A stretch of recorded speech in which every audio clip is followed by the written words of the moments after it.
Ladies, gentlemen, and creatures of the night, creatures from the different corners of the world, welcome to the first episode of our Witcher campaign. I am your storyteller, Joker. I'm the expert texter, joking, smoking. Don't you think the Joker laughs with you? With me is one of the players from the Cold campaign. Want to say hi, Blanc? Hola, ¿cómo está? And we have a new player tonight. She is a streamer as well. She also does a lot of art. Say hello to Rosa. Everyone, Rosa Fang. I was about to do my intro. My bad. It's okay. It's okay. So, for those of you who are familiar with the universe of The Witcher, I'm tossing you a couple of curveballs. So, for now, all you need to know is, video game wise, is set after Assassin of Kings and before Witcher 3. The situation is as follows. King Radovid is still declaring war on Nilfgaard as Nilfgaard slowly approaches closer and closer to conflict. Many kings have died all across the land. The Witchers are slowly fading away because their numbers are dwindling, as mages are trying to do whatever they can to survive. We live in a world of gods and monsters, of creatures of the night and beings that look for human flesh. A land of witches, monsters, and horrors that lie all across the territories. Do you guys want to introduce your characters? I'll let Blank go first. My character's name is Ulf Hill. He is a 74-year-old Witcher. Okay. From which school are you? The School of the Cat. School of the Cat. Okay. What about you, Misha? Well, my character name is, let me re-pull it up, is Amanis, and she is a elf mage who just happened to be 250. Okay. I'm gonna look for more music for The Witcher. The bar lies filled to the brim with people. Some sad faces are already pulling down the local shield to replace it with the one of Nilfgaard.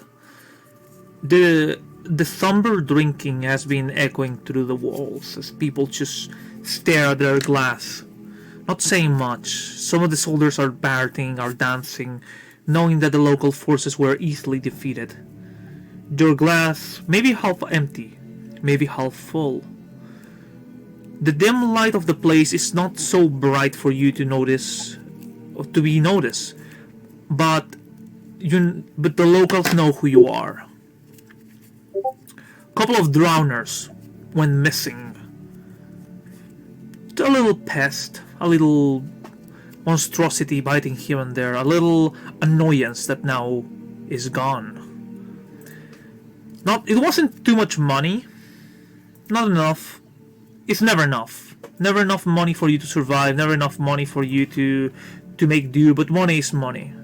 A couple of sheep went missing, then a man, and then you got hired, and then they were dead. Then they wanted to pay you less, you had to force yourself, and now you are drinking with whatever was left of what you could get. You got rid of the little of their nest, so you know there won't be a bother at least for a couple of months or years, or until somebody drowns in that place. Your boots are still soaked wet. You can smell still the feral smell of watery grave. Let me do a roll for you. Among the things that you managed to get, not only you got some of the money, you also were able to get one of their brains. Why? Because one can always get some extra mutagens from it, or some extra, parts. 30 crowns. That's all you were able to get. But sadly, because now Nilfgaard is taking over, that's even less than what you expected. Those 30 crowns is now only 1/3 of the Florian from Nilfgaard. You're drinking. The glass is almost full, or maybe partially full. I don't need to ask you to roll when you notice the figure of a woman sitting in front of you. Long hair, wearing a hoodie. The woman just looks at you for 1 second, as the first thing you notice are her eyes through the cloak. A bartender approaches and she says, beer, as she pays for it. She looks at you, saying, so, you're a witcher, aren't you? Ulf just kind of nods. He kind of nods his head with a grunt. She looks at you as she rests her sword on top of the counter, and you can already tell that the sword has silver as well. I wanted to ask you something. Don't worry, I'm not looking for trouble. I'm looking for someone. First off, from which school are you? I haven't heard of you, or haven't seen you where I trained. Cat. The woman arrives, bringing her a beer as she started drinking. How good are you at tracking people? Depends on if they want. Depends on how much I'm being paid.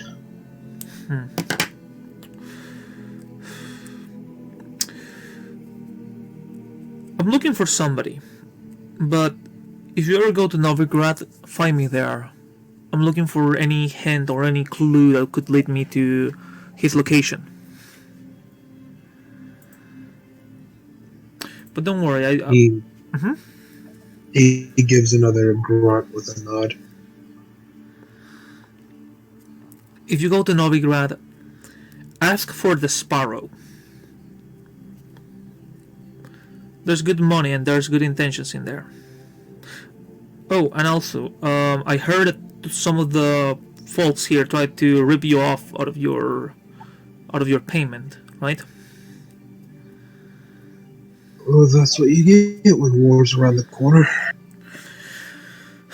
She sighs as she looks inside of her bags, opening them, checking some documents, and she pulls a small piece of paper.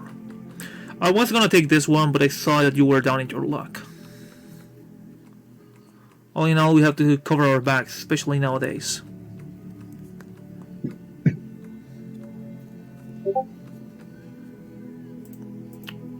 What do you do? He takes the paper. He examines the papers that she just offered him.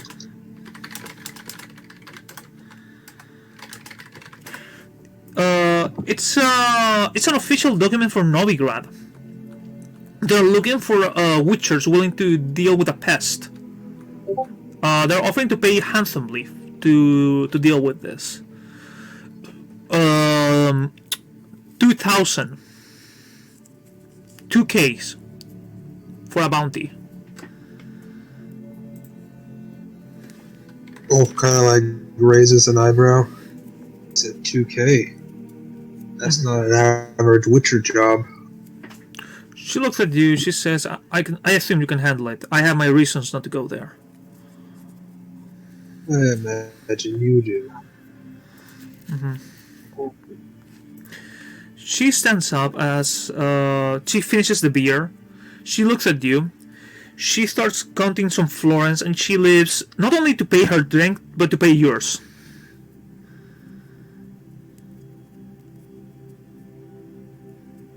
He gives a nod of thanks. The last thing you manage to see before she leaves is how she fits her sword. The woman has a long scar to her face, As she tells you again, if you go to Novigrad, look for the Sparrow after you do this. And tell me how it went. The last thing you see is the emblem of the wolf hanging from her belt as she walks away. What do you do? He finishes his drink. Said, well, been a good 30 years since I had a good hunt. Puts his drink on the glass. He puts the tankard on the counter and he walks out and starts following and starts heading to Novigrad. That's what that's the place that had the contract, right? No, no. The contract is not for Novigrad. The contract is for elsewhere. He heads to elsewhere. My bad. Okay. I suck at names. Don't worry, dude. Don't worry. By the way, did you figure out who she is? Top guess, Siri. Top guess, you're right. Okay. Figured as much. So, in the meantime, Rose. By the way, let's change your names with your characters. Your character is Amaris, right? Correct. Let me. Do me a favor. In the Roll20, click your own name and change it for Amaris. So, yeah.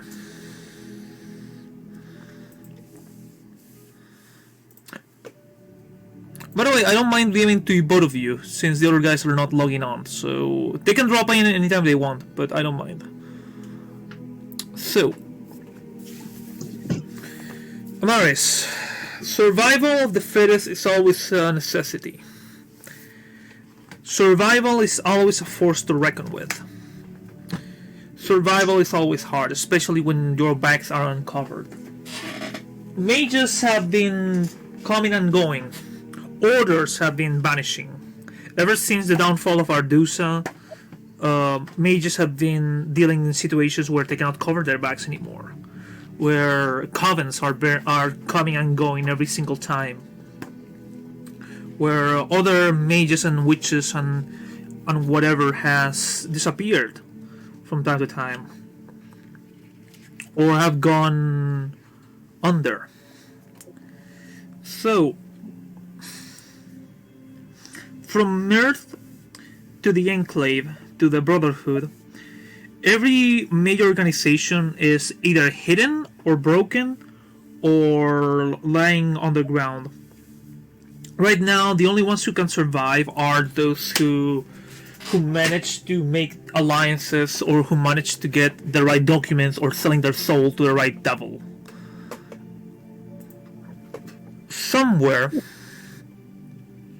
in the corners of the north of Nilfgaard, where the old the old kingdom of Citra used to lie, you were trying to go through it. You were trying to escape it, trying to find any remnants of your land. Tell me, in order to survive, has your character done any arrangements with the Nilfgaardian government, or you're trying to keep yourself down? She tried to keep herself like very low on the radar, basically. Okay. There were rumors that there's an old abandoned magician's tower close to a town that has a lot of Nilfgaardian opposition. The place hasn't been touched in a long time. The place could contain spells, objects of power, symbols, things that could maybe help you reach others or make you reach your true nature, your home, and find more people like you. But that's just wishful thinking. But maybe, just maybe, you can find the right answer there. And if you play your cards right, they might not kill you for being there. They can use you, perhaps. Or perhaps you can use them to get whatever you need. It's all a matter of perspective. It's all a matter of the lesser evil.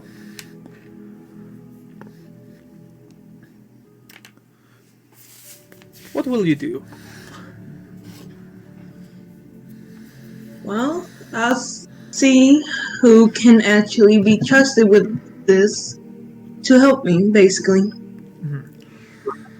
So, do you travel to this city? I'll travel to the city. Both of you have been traveling for days. The lands haven't been too kind, as battlefields are found, as bands of bandits are encountered, dispatched off. People leaving their home turfs to find better lands the north, to the realms of Novigrad or Oxenfurt. But you guys are, if I could give you a point in the map so you can have an idea of where are you. From the mire, almost 7 blocks downwards, even further. The roads are made of rocks and stones, as this city is a small hidden jewel between mountains. Rocky roads too hard for any army to lead, too hard for any major combative force. But right underneath, almost through the clearing, you can see a massive forest that connects to other areas, to other larger forests, that connects to cities. Almost as if that was the only line of defense from this little whisper in the nothingness. Almost as if this was the only thing that could separate everything from this town. Amaris, you arrived first to the city. Let me show it to you. Alright. Ladies and gentlemen, welcome to Tinberia. The road has been a very rocky road. Your horse very tired. The roads, like I said, are very tight and with a lot of risk of falling down the mountain and down into this sea of green. It's almost impossible for an army to go through it. As soon as you arrive, the first thing you notice are towers. Massive towers with archers. All of them bearing the Nilfgaard armor. Fields of wheat, houses. Very small city until you notice the castle of Dubar. The locals, most of them keep to themselves, not many saying much. Many of them terrified, as in every block you see at least 5 Nilfgaardian soldiers. Some of them drinking, some of them laughing. They're very chill for what you can tell. But the next thing you notice is the massive wall that separates the forest from this village. What do you do?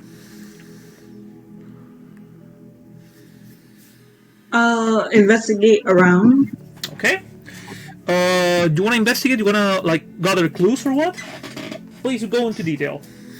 Instead of gathering clues, listen in on people's conversation as I'm going around the town to see what I can find. Okay, do me a roll for human perception.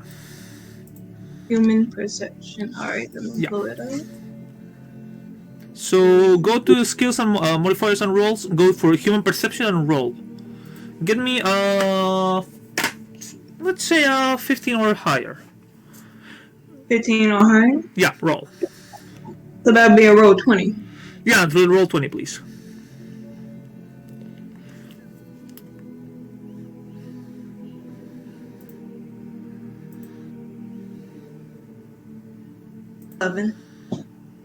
Hold on, let's see. Oh, it's 1d10. Okay, let me teach you how you roll in this system. You can, in the skill list, you can, next to it there's a small box, a small triangle, figure, you click it. Additional mods, which are, you don't have any additional mods right now, you press it, and 6, which is 1d10 plus 2 plus the skill mod, yada yada yada, that's a 6. Or to make it easier for you guys, you can do a slash roll. Hold on, shit. Slash roll 1d10 plus shit. Your intelligence modifier, which is yada yada yada yada. Come on. Sorry, I'm having some problems with the.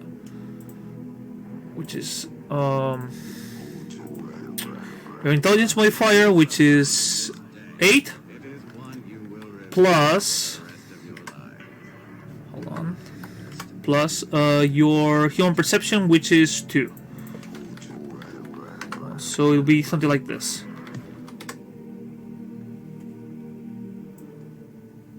$11.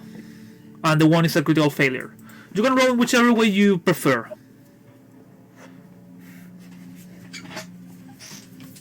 I don't know why is this dividing by 2 though. I think the first way is easy. I mean, the way I posted is easier because the other one takes modifiers that I'm not familiar with, or I don't know where they come from. Alright. So, what do you do? Do your roll, please. There is a man inside this vessel who is something far worse than anyone here has ever encountered. I'm waiting for you. I think I did the roll slightly wrong. Let's see. Human perception. Let me see. Hold I on. could have this, I don't and know. it popped up 14. Okay, I'm aiming at it. 14, but but you had a crit. Okay. I think it's better if we do the slash roll 1d10, or else it's gonna be a little bit confusing. So I don't know. So you'll be able to re-roll the crits. But yeah, I assume you're getting at 14, and since you're getting a critical, re-roll that 1d10. Whenever you get 10s, that's a crit, and you re-roll on top of it, and it adds to your last roll. Okay, so 17. As you start wandering through the town, soldiers are laughing. Some of them saying how they didn't put resistance. One of them saying that he really liked the baker's daughter, but the baker cannot do anything about it. Some of them are laughing about saying that they were hungry, so they went there and took whatever they wanted. The more you get closer to the center of town, the more miserable people look like, and the more you notice that the soldiers here are doing whatever they want and nobody's stopping them. In front of you, there is the market with a couple of merchants. There is a tavern, the Wailing Banshee, and a couple of stores like the Craftsman. There's a herbologist. The tavern has an inn, by the way, so you can rest there. Alright. What do you do? I think going into the tavern will be a good idea first. As soon as you enter the tavern, the bartender, looks startled for a second. Like he drops a mug, thinking that you were somebody else. He looks at you, saying, I'm sorry. His wife, her hands are shaking as she helps him cleaning the stool and cleaning the mess. As a young woman with with long dark hair walks towards you, saying, welcome to the Wailing Banshee. Please sit down. Do you want something to drink, to eat? Just some water will be fine. Yeah, sure. She walks back to serve some water. Find this to be quite strange, but A couple of moments later, she brings some water. As the door opens, you see a group of 5 soldiers arrive. There are 2 waitresses are serving some men. One of the soldiers arrives, slaps one of the girls in the ass, and sits down. As the girl, you can tell that she's boiling with rage and shame, but not doing anything.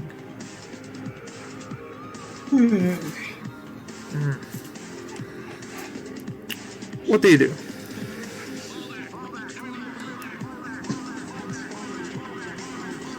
I'll just sit quiet and watch to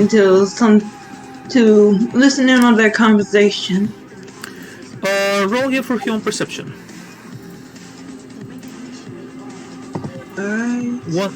1d10 plus your 8 plus 2.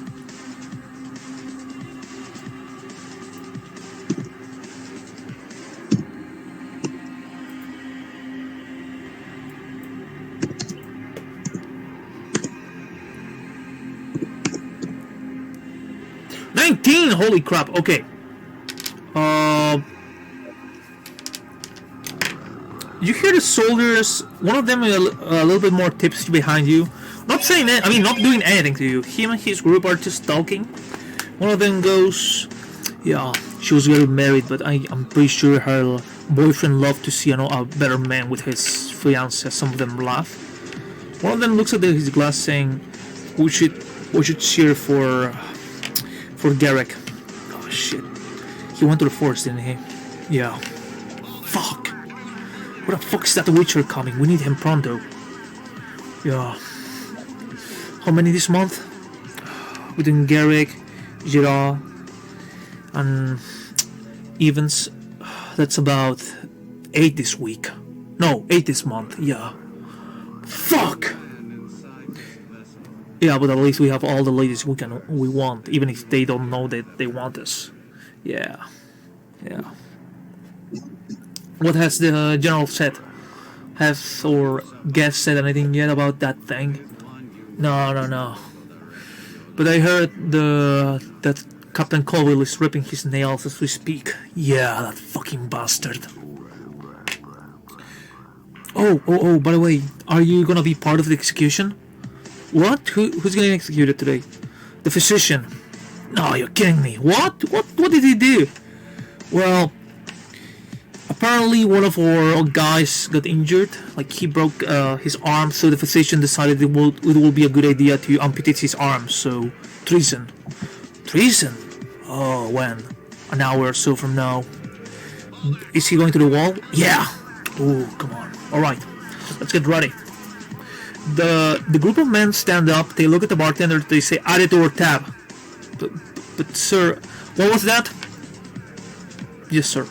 As the group of soldiers start getting their swords and their weapons ready to leave. What do you do? From the comments that they made, I internally gag. Okay. But then I get up and go to the bartender and ask him about the physician. As soon as you get close to the bartender, the girl who got slapped starts to cry. Like, she falls into her knees as her sisters walk to her to try to support her, to hold her. The bartender looks at you with sorrow, saying, our king tried to defend the land, and there's people still trying to fight the Nilfgaard forces in here, and those who have tried have gotten killed. I see. So that's the issue. Yeah. That and the fact that they don't want to leave. Not yet, at least. That's what they say. What about these disgusting guards? There's not much we can do about it. We can only hide our daughters when they're too drunk. We cannot fight them. They outnumber us. This is going to be a very interesting situation when Wolf is here. Oh yeah! Yeah. Yeah. I Suddenly, question why my characters always end up in these situations. Always my characters. Suddenly you see a man opening the door, looking around. Oh, why did my screen change? Sorry. Looking around. Yeah, you changed it. Yeah. BRB screen. Yeah. Suddenly you see a man breaking into the door, not like kicking in, an older man saying, Ekar is gonna be hanged, people! He's about to be hanged!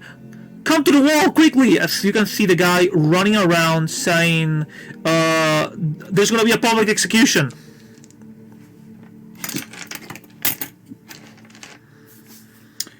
I look at the bartender and then I go outside to see what's going on.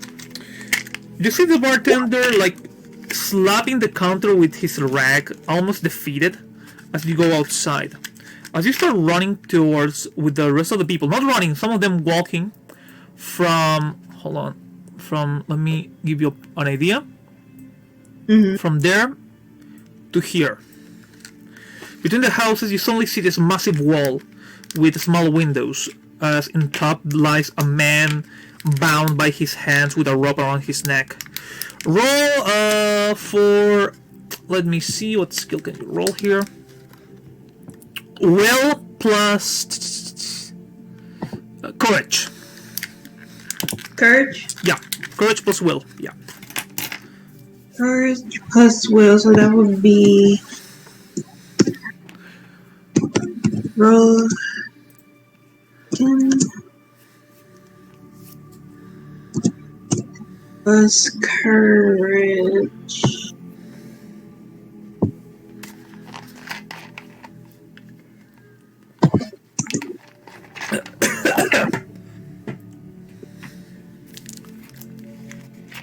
Did you roll? I'm waiting for it. Good over there, Joker? Yeah, I'm here. Oh, my mouse died. So I had to gotta use my fingers. Okay. I'm still here. Or do you want me to roll for you? Oh, 9. You roll for me. Okay, let's roll 1d10 plus your courage plus 1 plus your will is 9.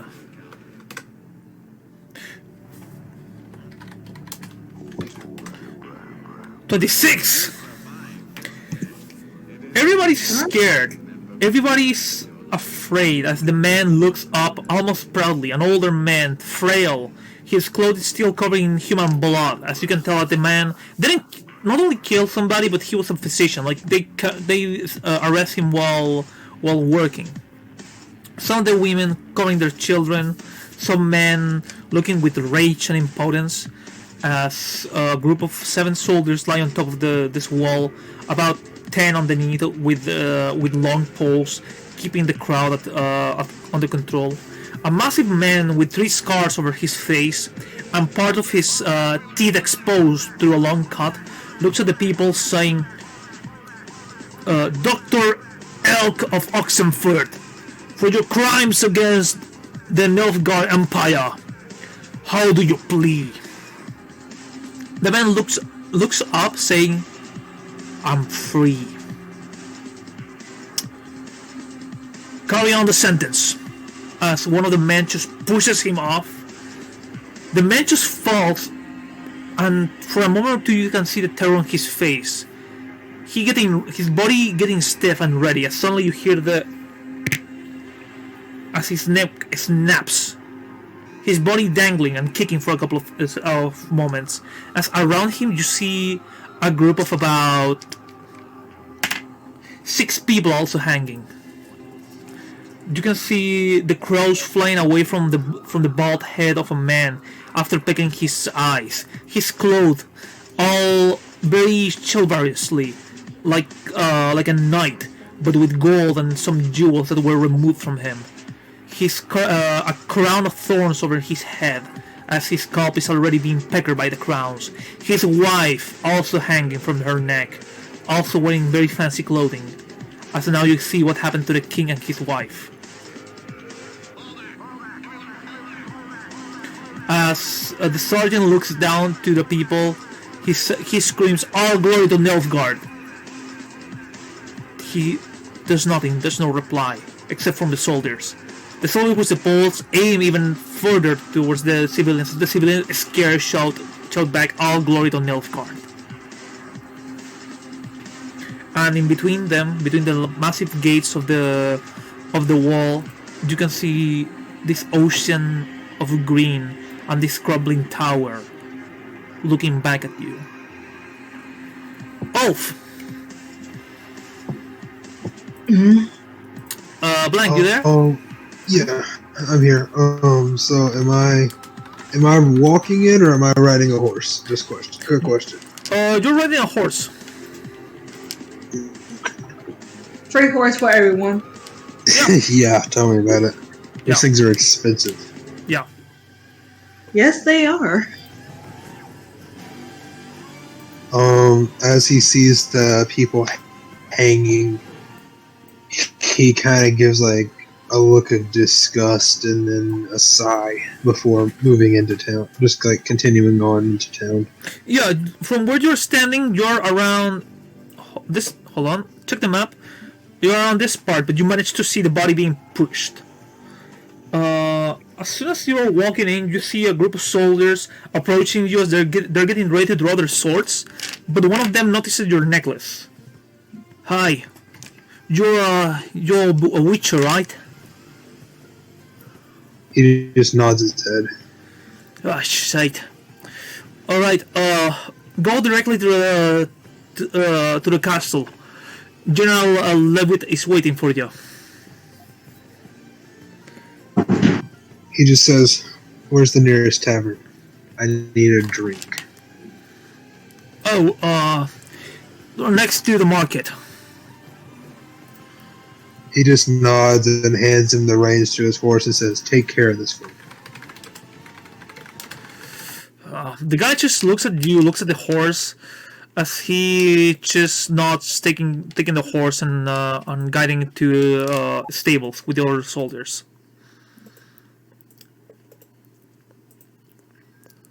So, you start walking through town. The mud is filling your shoes. Some of the people, as soon as they look at you, they spit on the ground. Some others look at you and trying to walk away. You even hear a little kid going like, Mom, look, it's a witcher!" As the mother just grabs his children and walks away from him. Walks away from you.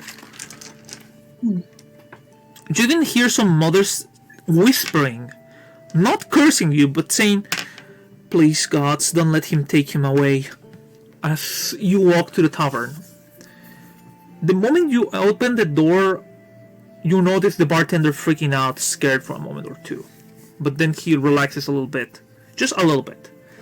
The man, overweight, with a little mustache, coughs a little bit as he cleans the main counter, saying, Mr. Witcher, what can I do you for? A glass of ale. Well, a tankard of ale. Alright, the man starts preparing you the ale. His wife looks at you saying, would you like something to eat? He just nods his head. Okay. That's, the man looks at you as he feeds you a little bit of ale. The woman brings you, some food. She says, it's gonna be, 15 crowns. Oh, no, 5 Nilfgaardian coin. Florence. He puts 15 crowns on the table. The man just looks at you. He just nods his head as he takes the money slowly, almost like he was afraid of somebody seeing him taking the money.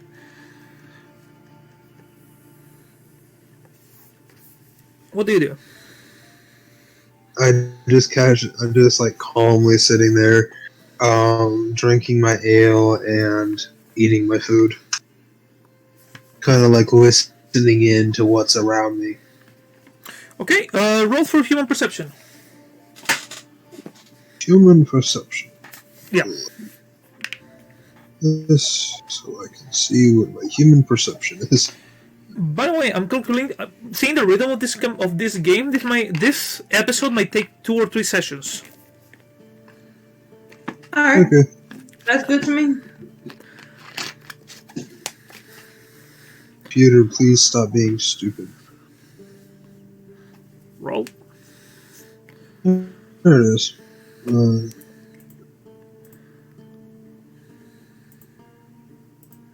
doing 2d10 or 1d20? 1d10. 10. Always 1d10 plus modifiers. If you get once, that's a critical failure. If you get, did you add your other modifier, or you didn't have it? I added the modifier. It's a 2. Okay. You try to listen, but people are mostly whispering, a little bit afraid. You see that one of the waitress, the woman bartender, looks at one of the waitresses, as she calls her, a young red-haired girl, like about 15 or 16. He takes her to a side, like whispering something to her. As she just looks at you, bows, and tries to walk away from the place, almost as if she has a secret or something.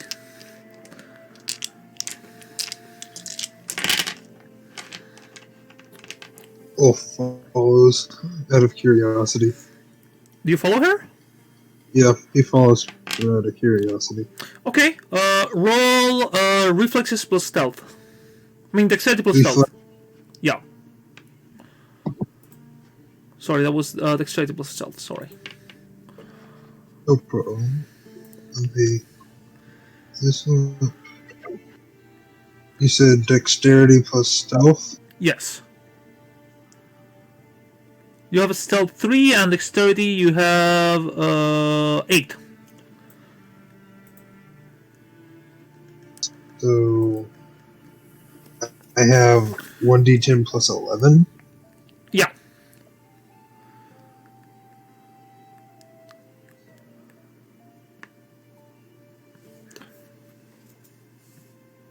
Oh, I checked it. Oh, oh. I'm waiting for you, dude. Don't worry. I used the wrong command. It's okay. 19, nice. You see a woman walking away from the tavern, from this building, and heading to the market, crossing in front of this massive military fortress. The guards, it's a sort of guards armory. It's full with guards being trained and whatnot. Nilfgaards. As she walks to the market, some people notice you, but some of them try not to say anything. Some of the others curse in front of you. As you see her walking fast towards one of the marketplaces, one of the stores. He's following behind her. He's keeping a good about 10 paces back, so it's not obvious he's directly behind her. But he's following behind her, like seeing where she's going. She knocks on a door as she opens it and closes it carefully behind her bags. As soon as you get closer to the door, it says, you can see a small sign that says closed. He knocks on the door. As soon as you knock on the door, you see this woman opening the door slowly, almost afraid. And the moment she sees you, she opens it completely. Saying, "Oh, thank God, please come in, sir. Please, I beg you." He steps inside. Inside you see a lot of jars, a lot of fishing rods. It's like, it's mostly a store for basic stuff for a house, like decoration and whatnot. She waves to a man as the man opens the door in the back, as you can see a man doing pottery. The man, very bald, old, with a big beard, he lifts the clay, stops from spinning it, grabbing a cane and walking towards the women, saying, "Sir, Troma, I'm here." "Oh, Ifora, what's going on?" There is a witcher with us." "What? Is the witcher in here?" You see the old man like walking slowly towards you.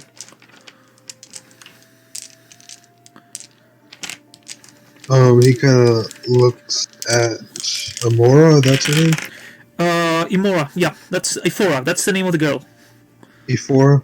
Yeah. He looks at her and says, "Is he blind?" Yes. Nilfgaards or age? Nilfgaard. The man just. If she's looking at him directly in the eyes, she can kind of see his eyes, almost like his pupils expand a bit, then go back to their normal eyes. The old man gently taps you in the foot as he gets closer to try to reach for your face. As soon as he gets closer, you see that it's not that he doesn't have eyes. It's more like somebody pressed a burning stick on his eyes. A burning piece of metal.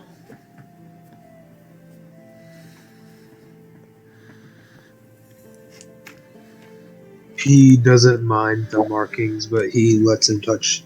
He lets the old man touch his face. He touches your face as he moves a little bit away, saying, "Sir, I must beg you. If Nilfgaard is hiring you, I used to be the councilman of this town. If you give us a day, we'll get you all the money we have, the entire community for you to leave. Please, sir, I beg you, do not kill the monster, just leave." What is the monster they're asking me to hunt? They haven't told you, nor the document has nothing. For more, it says for more inquiries, come to the castle to talk to General Lovett.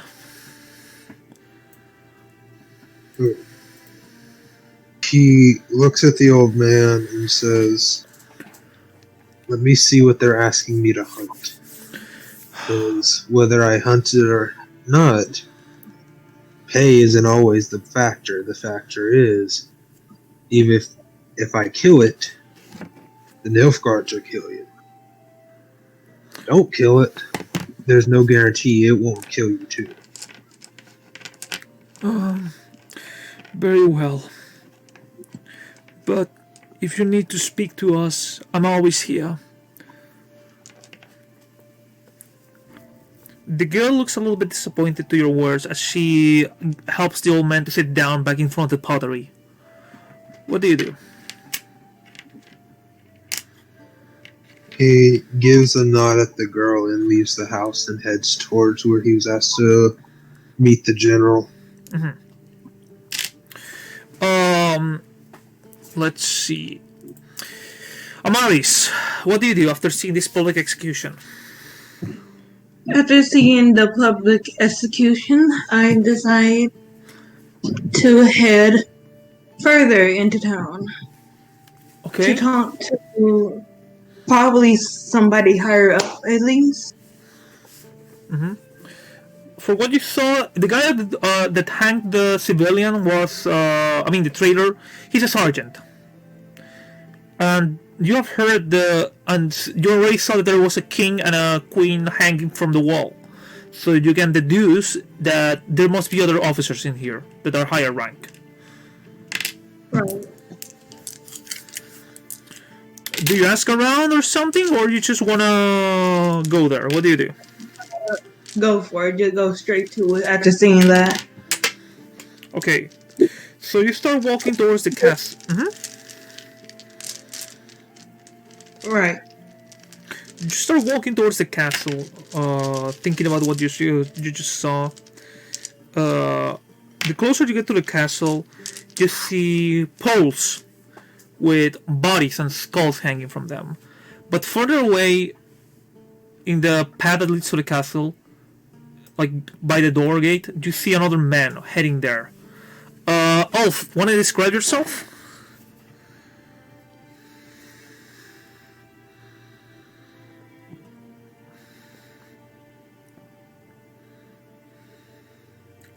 Ulf?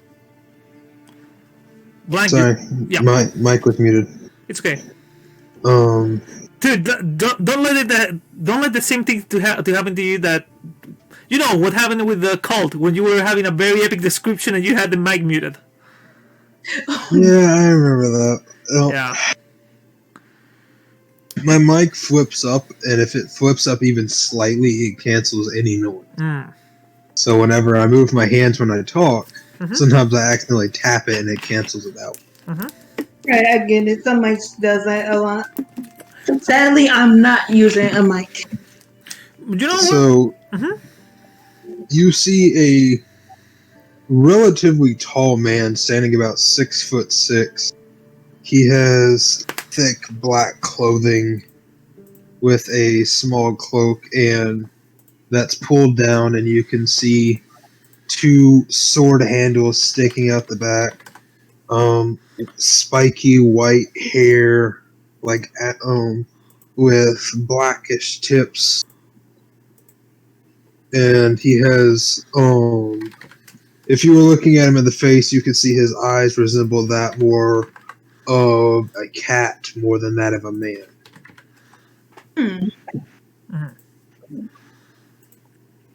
Hold on, let me check something.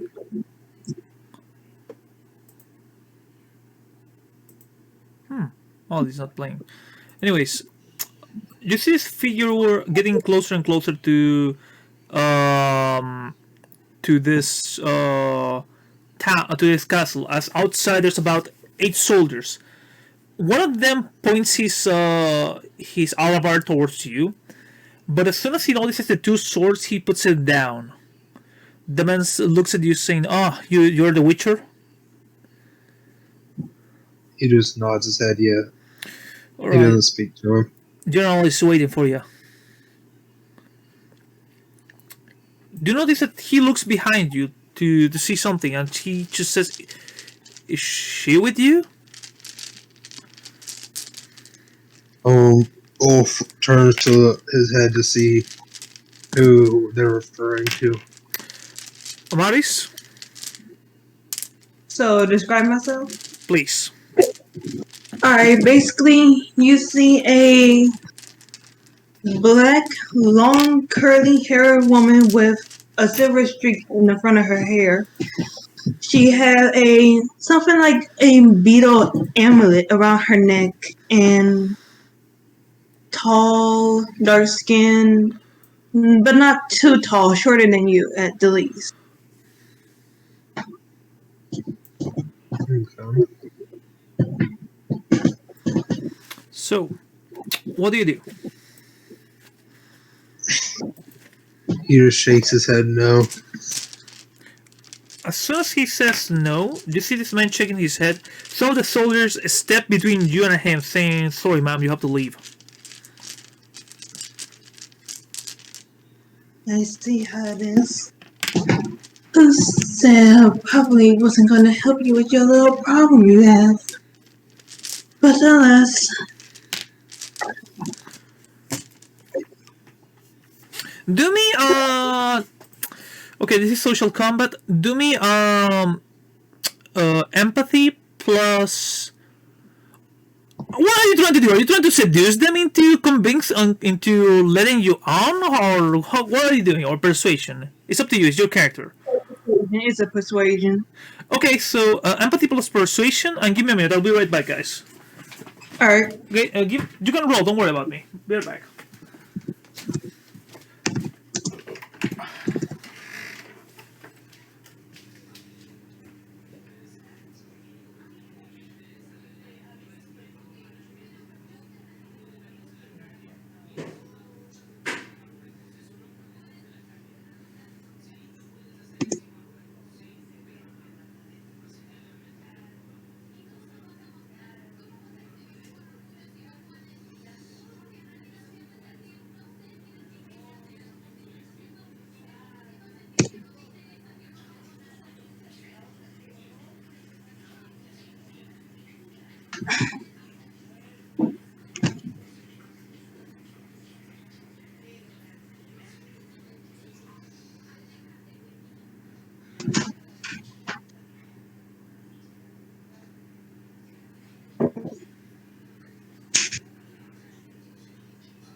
Okay, the guard just looks at you saying, "What are you, a female witch or something?" As some of them laugh. something of the sort. Ulf, as you're walking in, you manage to hear this exchange. As one of them looks at you saying, wait. Are you the mage they order as well?" Say that. Let me I see. could be, and I could be not. One of the guards start pacing back and forth and say, "Shit, we shouldn't risk it." Yeah. Anyway, some mage could. Yeah. Go in. They're not very clever. So, as soon as you guys enter this fortress, most of the paintings of the royal family are out. Most of the decoration is still on, but you see a lot of tables with maps of both this area, other kingdoms around it. So a couple of soldiers, a couple of high-ranking officers. They look at both of you as they don't say much. You can hear the whispers of, "No, he's the Witcher," and some of them saying, "Wait, the mage? Didn't we ask for one a month ago? Oh yeah, she must be the new consul." Some of the men, even you can even hear some of the men saying, "I would totally fuck her so badly. She's outranking you, man. I know, but if she wasn't." Others saying, "Witcher, he doesn't look so tough." As from the main staircase, you see a man with a little bit of a chalice of wine, wearing an armor, pretty well dressed, with a group of soldiers around him. As soon as the man looks both of you, saying, "Ah, the Witcher and the Witch. Please, follow me." I just follows him. Ulf? I follow him as well.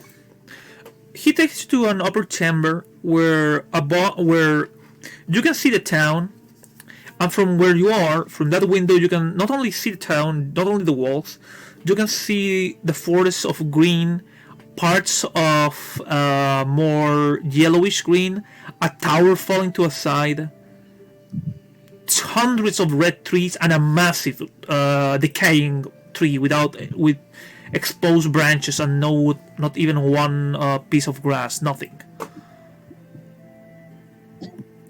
The man just looks at both of you, saying, "So, you are my Witcher and my military consul." Yes. Here's the situation. We recently took over this piece of land, and ever since then we've been having some troubles. The general population is easy to sway to join our ranks. That's not the problem. The problem is what lies in the forest. We have heard rumors of witchcraft and other silliness, tales of monsters, and some of them we can verify. Old wives' tales, if you know what I mean, Witcher. But in here, we didn't pay attention to them. We sent a scout unit to cross the forest, and they haven't come back. We sent a second one. They didn't come back. Third one, and only one came back, saying something in the trees had killed the others, as he bought one of the hands from the old expedition members. The locals are not willing to cooperate. And because of this... Whenever he mentions the scouts dying and going missing, he releases a soft chuckle. He just arches a brow, this old, thin man with long brows and sideburns, saying, "Is something funny, Witcher?" Yeah, well, there's a lot about this that's funny, but go on. Now, here's the situation. Whatever it is in that forest, we want it dead. We could set the forest ablaze, but that will be detrimental to our position. Our intel told us that on the other side of this forest, there is another village, and they are preparing to a counteroffensive. My troops are getting ready to set our enemies ablaze, but that forest is on our way. So, I understand that Witchers are not meant to involve themselves in politics, but I understand they have a duty to serve wherever they're called. So I'm willing to pay you 2k for this inconvenience. 2,000 crowns from an unknown enemy who's taken down a bunch of idiots to help a war front of a bunch of crazed warmongers. Warmongers? No, we are liberators. Yeah, that's what all warmongers say. They can never, especially the grunts, they never can actually understand the fact that they're just slaughtering people for to please the aesthetics of those above them. So long as they get their women and they get their pay, they care very little. And to be honest, your guards need more discipline. So they act very unruly. The man looks at you, saying, Amari saying, and that's why I believe you were sent to be my consul while we get ready for attack. I believe that there's a group of rebels getting ready to try an insurrection, or at least come through the throat.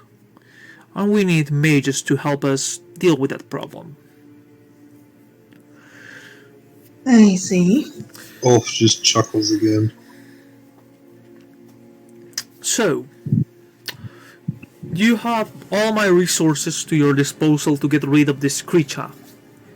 And you, Miss Witch, we shall prepare a room for you in this castle. Whatever you need is at your disposal, as long as this town becomes impenetrable. And as long as we have an advantage over our enemies. That sounds like a pretty good deal, I guess. But one thing I must say, if one of your guards tries something, there will be a problem. Don't worry. I'll make sure that you handpick your guards, and I'll ask Captain Coville or Sergeant Radiborg to castrate them. Consider it a way to show that we embellish discipline in this fortress. Very well. As for you, Witcher, if you need anywhere to stay, I could make some arrangements in the town. I'm sure that the locals will be swayed to help you in whatever you need. And if you kill a couple of them, well, accidents happened. He at that last part he releases a small growl before he just leaves. So, before you leave, as you're walking towards the door, do you accept the contract? Said, "We'll see after I figure out what I'm hunting." Very well. So, he looks at you, Amaris. What's your name? Which? My name is Amaris. Very well. He opens a map as he shows you the town and the forest and little pieces that are unknown that you can tell that others have been trying to scry around. Do me an intelligence plus tactics roll. Intelligence plus tactics. Alright. Oops.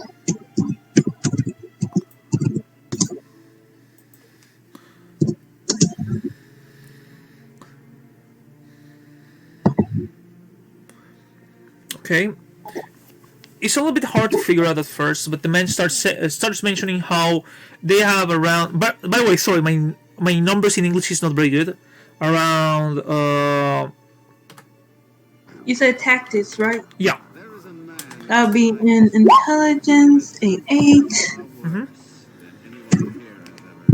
And a 2.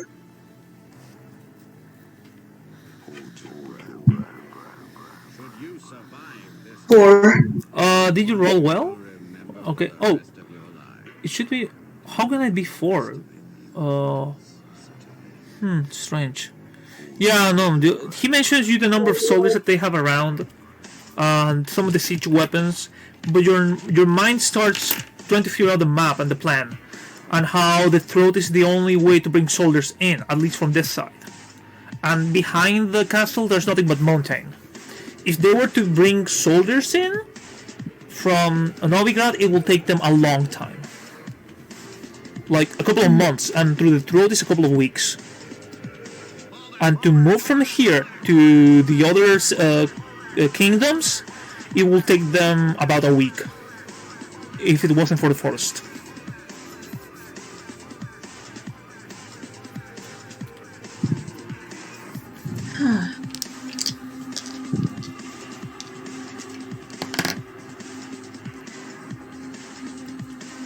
What do you do?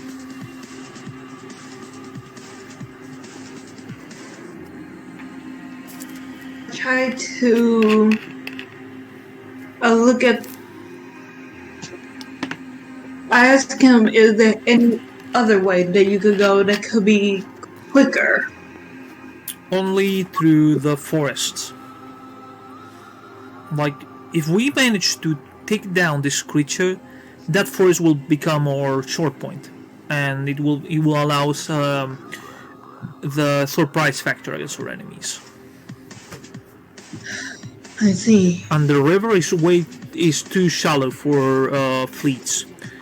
The throat is a good point for us to move, but the problem is that it's so narrow and it's so hard terrain that we cannot move siege weapons through it.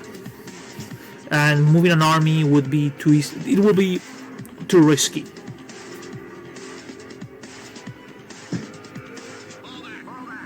Well, if you really want to do this siege, then the best thing to do first is actually take care of the monster. Indeed. And with what information you have of the monster, I might could think of something for it, at the least. I'll ask some soldiers to go to the edge of the forest and help the Witcher to find whatever evidence he needs. Speaking of the devil, Ulf, what do you do, buddy? He heads back to the tavern to get another drink, like, kind of trying to contemplate whether or not he's gonna take this job. You go back to the town. Because he really doesn't like the Nilfgaardians, especially because he doesn't like the fact that the warmongers, because while it means more work, it also means the reason his job usually implies more people die. Yeah. Right. Because war loves to, because there's no such thing as a war without any casualties. Indeed. So the more blood that's in the air, the more monsters that are going to come out. Yeah. And this And the more guys... innocent people that get caught in the middle. Yeah. And these guys are not doing any favors by being a bunch of bloodthirsty monsters. Yeah, that's part of the reason he calls them buffoons. Yeah.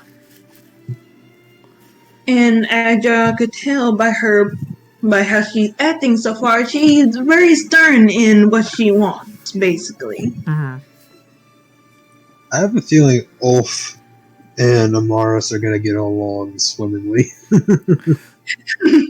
So, Pretty much. remember, remember that they say that that there's a little bit of evidence of the monster because of the hand that they caught. So where would that evidence actually be? Would it still be on that set person that had it, or would it be stored somewhere? They will store it because in here at least, Nilfgaard has learned to treat monsters as if they were a disease. So since they have a Witcher, they would probably have it under storage for him to examine it and to try to figure it out. Also, like I said, you can play this scene whatever way you like. You can ask around about it. You can try to talk to the people around. You can talk to the soldiers, and you can go to the forest or figure out how to move through the forest without killing you. He's not going to talk to the soldiers because he's not convinced he won't end up lopping one of their heads off because they said something stupid. And with her, well, there's a chance she might high kick one of them with her heels. The two of us are not getting along with these soldiers whatsoever. I mean, there's a reason that she has a slight distaste for some humans. Some humans she can get along with, but the trust with the guards is very low now. So, what will you do? Well, I'm heading to the tavern for another drink. And I decided to ask around the different women to see which guards I should choose. Okay. None of the above. Chop a dick. Okay.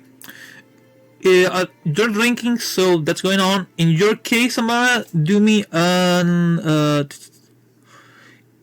empathy plus. Do me an intelligence plus. Empathy plus persuasion, or if you have any interrogation skills, I'm gonna ask you for that. Alright, I'm just going to go with empathy. Okay, empathy plus charisma. Sorry. 10.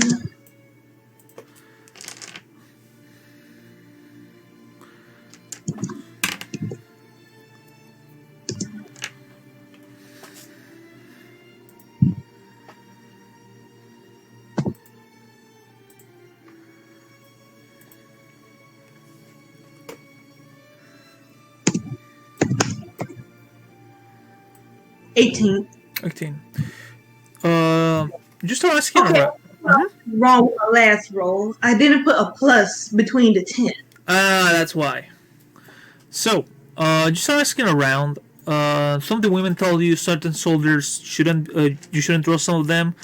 Some of them, you can tell that they had kids with them, not because they wanted to. So, there's that. A few tell you that only about 2 or 3 of the soldiers are. They wouldn't say courageous enough to do something like that. And others mention that some of them are. The youngest ones are very naive, so they wouldn't go that far.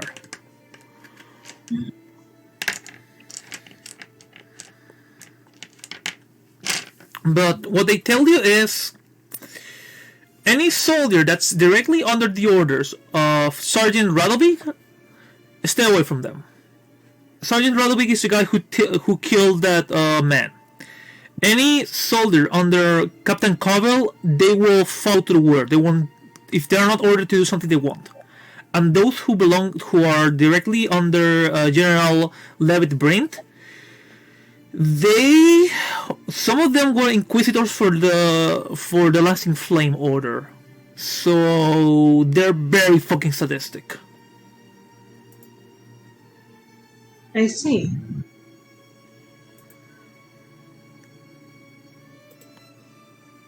So basically, I'll go for the ones that not under his rule. Mm-hmm. Or the youngest ones per se. The ones that haven't been conditioned and brainwashed. Yeah, the ones who believe they're doing this for their duty to their land. Or the ones that were forcefully enlisted. I'll go for the ones that were forcefully in this. Yeah, because if I remember correctly, doesn't Nilfgaard, once they went to war, didn't they basically, like, if you can breathe and you can stand on 2 legs and have 2 arms, you can fight? Basically, yes. But that depends. Like, when Sintra happened, they killed pretty much everybody, and those who escaped were absorbed by other countries. But, yeah, remember, Nilfgaard believes in slavery. Yeah, I remember that. Like, that's another reason why Ulf doesn't like them. There's a lot of reasons he doesn't like them, but that's among them. Dude, if you only knew. But the thing is, like, the Nilfgaardians, the young Nilfgaardians who come from the capital, they are more idealistic. Think about them. Have you watched the movie Jojo Rabbit? Yeah, I think so. The one of the little kid whose imaginary friend is Hitler? Yeah. Yeah, Yep. They're more like that. They have that vision of Nilfgaard. Yep, that sounds about right. Yeah. So just to test the water, she would go for one that's young and one that was forced. Just start asking around. There is 3 soldiers in this that are very young. Eric, who tends the horses. Hold on, let me write it down. Thom, who takes care of the jail cells, and who, for what everybody says, there's rumors that he like feeds the jail cell, the prisoners. He gives them whatever they actually want. Nothing like anything to escape. But for example, hey dude, you're gonna die. Can I get you something to drink? What's your favorite drink? I'll say go for the one that tends the horses. And the last one, Argur, it's he comes from a family of Nilfgaardians, so he's very young, but he's very impressionable. He's kind of the bard of the Nilfgaard military in the place. Bard! In the sense that he goes around singing the tales of Nilfgaard and how great it is, and how twisted his perception is from Nilfgaard. Like, he believes that the sun exists because the Emperor allowed it to exist. So do you think it might be possible that she can show him the truth? Welcome to... Dude, this game is very sandbox, so it's up to you. So, Ulf, as you're in the bar, you see how the door opens. You're gonna hear whispers outside. You can see only the bartender, nobody else. The other girls are not there. But the door opens, you see a woman around her 30s holding a small baby as she looks at you, saying, "Can I talk to you, Mr. Witcher?" He nods his head and follows her. She goes back to one of the tables as she tries to make the baby hush. The baby's not crying, it's just making noises as she sits down, saying, "About a couple of weeks before my son was born, I was hunting in the forest. Somehow a group of bandits came to me. They attacked me. When they were about to do the deed, something grabbed them and dragged them into the woods. And afterwards, I was afraid that the wolves would try to kill me. But no, I only saw one wolf, and the wolf guided me back to the entrance. I don't know what's in the forest, but please, it saved my life, and thanks to whatever it is there, I have my baby didn't die, so please, Mr. Witcher, leave this town and don't kill that creature."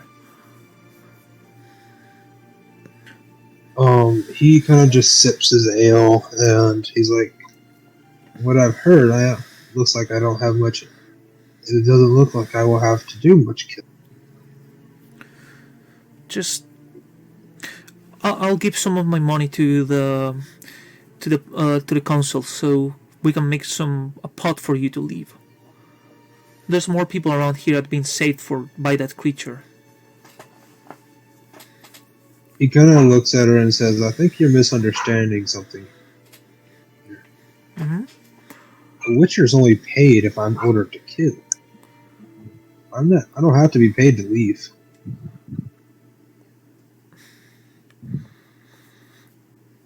What if we paid you to ignore your contract and leave? To go kill something else, but not that thing? He shrugged his shoulders and said, "I never signed a contract. I was offered a job. I never took it. I have no obligations to Nilfgaard." Then why are you here still? Well, I came to see if this thing was a danger as much as it is to the people as it is to the Nilfgaardians. I mean... Or if there was a way I could set up Nilfgaard to satisfy my amusement in this. I mean... They could always use a bit of karma. There's at least 3 people in here that can tell you about that creature. I'm one of them. The only thing I remember was the whooshing in the wind, and that we have a rule of thumb. We're totally allowed to hunt anything that's on the green. If we go to the yellow, the animals will try to push us away. But we never go to the red. Hell, some of the kids go to Celtrix Tower as bets to show how manly they are. You know, kid stuff. And even then they say that they see something, like keeping an eye on them, making sure it doesn't get too close to them. He nods his head and he says, "Oh, looks like our little friend. Looks like I'm going to have to get acquainted with our local guardian. Mm-hmm. See what see what we're dealing with here." Do you want me to bring the other witnesses of it? He shakes his head. No, I don't want Nilfgaard getting too many ideas, thinking I'm attracting too many. The more attention that's around me, the less attention there is around you. Alright, very well. Thank you, Mr. Witcher. She walks to the counter as she tries to talk the bartender for her to pay your tab, but the man says, "Don't worry, it's on the house." The bartender looks at you as he just nods. He nods his head and thanks, finishes his drink, and then he starts making his way to the forest. As soon as you start walking towards the forest, outside you see a group of soldiers with their weapons aiming toward the forest. They see you as it's slowly getting closer to dawn. From the forest, you see a group about 4 men carrying 2 deers. The soldiers look at one of the men saying, "Hey, where do you get that deer?" "Oh, from the forest." "Why?" "Because you only got one."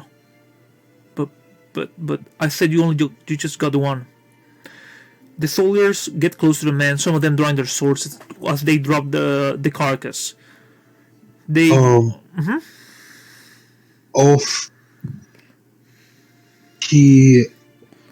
what kind of clothes are these guys wearing? The guards. Light armor. Light armor, like leather mixed over common clothes.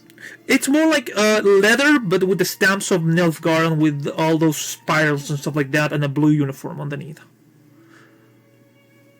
He kind of snaps his fingers in the direction of the guards, and some sparks fly in the direction. He said, "Leave the men alone." Do you want to use Arth? Yes, I am using a sign and abusing the fact that I can use it multiple times per day. Okay, so hold on. Let me see. Do you have the system of Arth anywhere there, like written? Look. Okay. Here it is. I was using Igni. Oh, sorry. I was high. Okay, you're using Igni. So Art is push. Yeah. Igni is fire. Yeah, sorry, I got it confused there. Give me a second. So, I believe you have to roll dexterity plus spells. Spellcrafting. Yeah. So, dex plus spell? Yes. Since you're gonna use it only to intimidate, it's not gonna be horrifying if you've botched. Only somebody might die. But don't worry, how big are those chances? I think you just jinxed them. Okay, roll.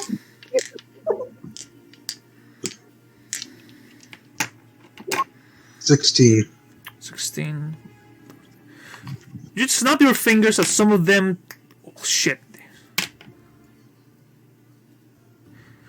Some of them just drop their weapons, are scared, like 2 of them. The other 3 look at you saying, "Huh, so that's the true colors of the Witcher. Of the monster." As they look at you. "I'll be careful, sir. It will be an accident if the other soldier, if the higher ranks knew that you had a heart." Some of the men look at you. Some of the peasants are like, they don't know what to say. Some of them you can hear them saying, "You shouldn't have getting involved." Some of the soldiers are like, I thought you guys had no emotions," as they grab the carcass of the animal. He kind of sets his hand on his steel sword and he says, "You know, you want to know the reason why I carry 2 swords?" Why? He kind of taps the silver sword. "This is for killing monsters." And then he taps the steel sword and like kind of puts his hand on it. He says, "This is for killing monsters who think they're men."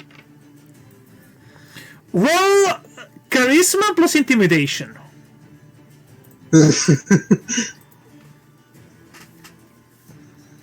Oh yeah, they're gonna get along just fine.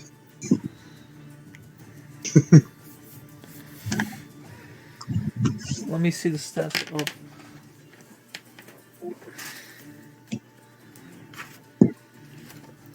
Let's go make friends. Not the 20.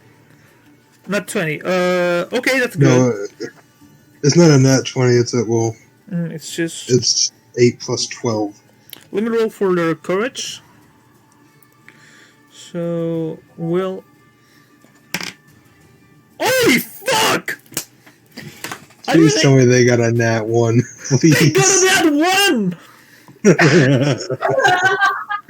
Yes, the dice gods are on my side. You see one of them trying to draw their sword, but the guy just pulls it out and drops into the ground like he was tossing it, like yee! The others just look at him as his sword hits the wall as they walk away from you. They left the carcass, correct? Yeah. He gestures for the hunter. He says, "Take that. Make sure the old man who does pottery gets some." Yes, sir. Let me see if the guards heard you. Okay. What do you do? After making sure the guards are going to leave them alone, he keeps going into the forest. One of the men. You see one of the huntsmen running towards you behind you. He walks as fast as he can, saying, "By the way, sir, be careful. There's other things in the forest." He nods his head. He's like, "I know. That's what I came here to find." Not only the creatures, there's other creatures in the forest. He nods his head. He's like, "Yeah, they usually never stay alone." Mhm. He kind of points back towards the Nilfgaardians. Key example. Weaker monsters always love to hide in packs.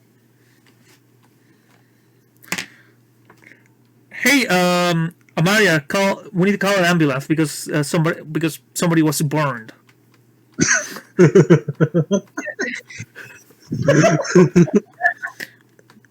All the roast. I like how she's basically like in the distance listening to this. Like, I'm gonna get along with this guy. But yet I still gotta make sure that he had my trust before I could fully trust him. You can feel a million voices in your head as a million lives said, "Oh!" Sorry. That reminds me. I ran a game of Star Wars, and one of the guys botched so hard that the party was split. But the Jedi were like, "I feel a disturbance in the Force, as if millions of faces were slapped at the same time." Sorry. The habit. So, Well, here's the. Honey? Yeah, sorry, someone's ran into my room. It's okay. In the meantime, Amaria. Yep. So, what do you do, sweetie? You're in the castle. Right. What's your plan? Well, let's see. Do she has what I think she has?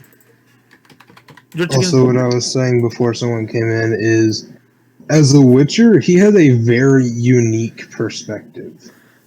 Yeah. To where he can afford to care very little about what generals of armies say or think of him. He's like, I don't care. You're the one who called me here because you need me, not because I need you. Mm-hmm. And her. If I don't like you, I can just leave. You have no way to force me to work for you.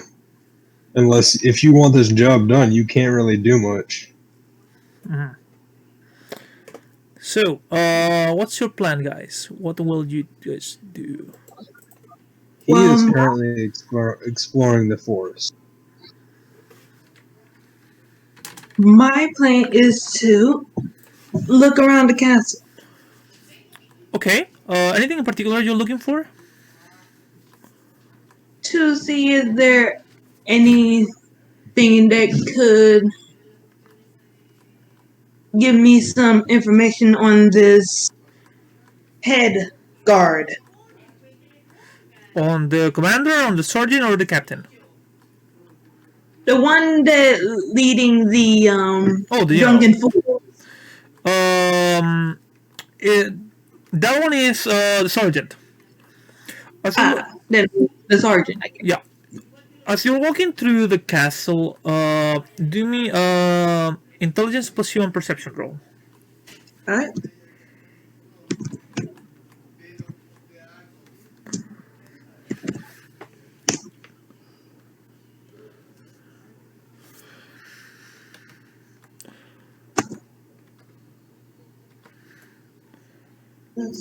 I see. By the way, guys, are you enjoying the game so far? Yeah, Yeah. I'm loving it. This game happened faster than my first one. That took 2 to 3 weeks to start. Oof. Okay. I feel that, but sometimes there's circumstances that make that. There were no happen. circumstances at all for that. It was in high school. Everybody was together in one. That's fair. Yeah. Amaris, as you start going downstairs, you go to the cellar. There's no guards in the cellar, but the moment you get there, you can hear the rattling of chains. The hell? What do you do? I decided to investigate a little further, a little more stealthily this time, not knowing what it could actually be. As you start getting closer and closer, you see you start noticing the cold iron of the jail cell, as there's a figure pacing from side to side, but he's having troubles walking. There's a man whose face you cannot see. His hair covers his entire face. His clothing are very ragged. His bones are exposed. Not like he was wounded, but like he hasn't eaten properly in days. The moment he notices you, he rushes as a leash grabs him by the neck, pulling him backwards. The moment you see him, you see that his face is not a face. It's a mask of steel. As he falls into his back like a wounded animal, trying to drag himself closer to you, as you notice that he's wearing a sort of Iron Maiden mask, keeping his face from being exposed. I just put my hands up and back up a little bit to show that I'm not here for any trouble. The man, you cannot hear him properly because of the echoes of the mask, but you can see that he's a man with an iron mask. He's very young by his size, but he falls to the ground as he takes a small dish close to him and he pushes it your way, almost as if he was begging for food or water. I just nod my head, understanding the circumstances by just seeing his condition. Mm-hmm. What do you do? Go look for food if I don't have any food in my gear, I guess. Mm-hmm. Yeah. So what roll would it be? Yeah, let me do a roll. You have a little bit of bread for your travels. I decided to put that bread in. I decided to just hand it to him. You push it towards him as he tries to shove it through the hole in his mouth, on the mask mouth, as he starts eating and biting, coughing a little bit, as he just looks at you for a moment like a wounded animal. Maybe too weak to talk, or maybe they cut off his tongue, you're not sure. What do you do? I look around to see is there a key or something to get the mask off for him. Roll will plus courage since you're looking around. Will plus courage.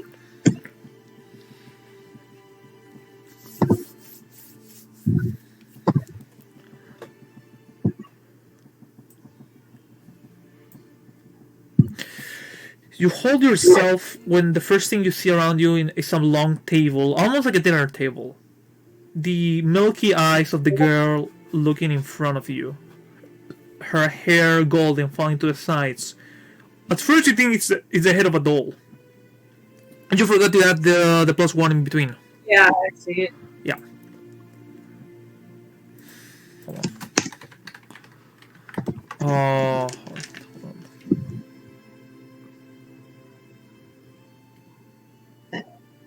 on. Okay. So you see the small head of a girl, about 6 or 10. Her eye is completely milky already.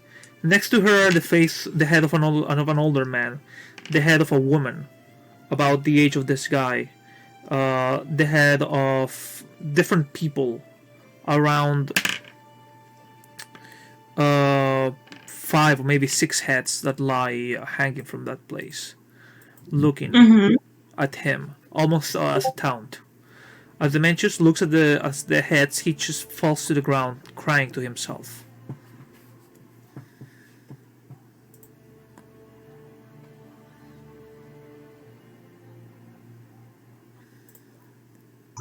He just falls to the ground. What do you do?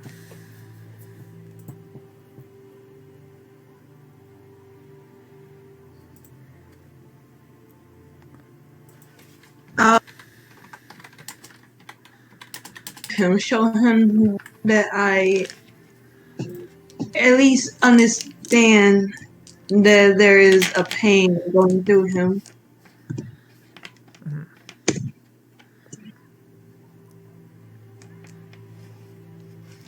What do you do? I decide to try to come closer to him to show a bit of comfort that she understands that there is a pain going through him right now. You get closer to the cell as the man stands up as weakly as he can, getting as closer to the cell as he can, like leaning his face forward and whispering something.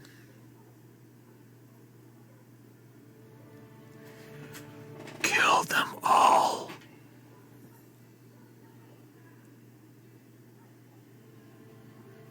Do you speak of the guards?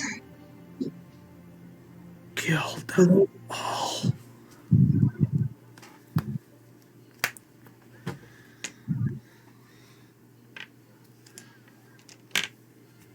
See. He looks at you as he points to a big shelf of wines and big round barrels for private consumption.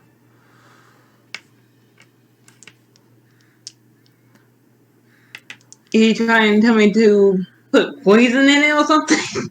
I don't know. What do you do?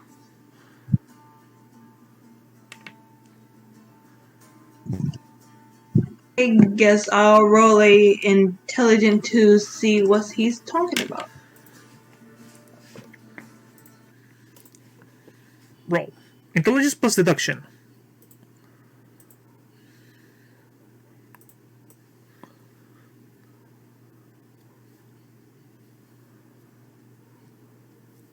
You said deduction, right?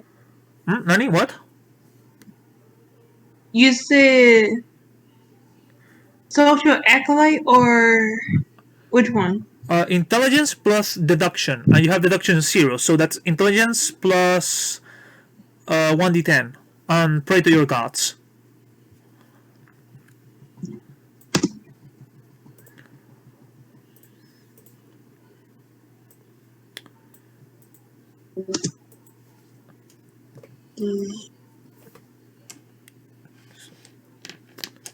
That's do you roll?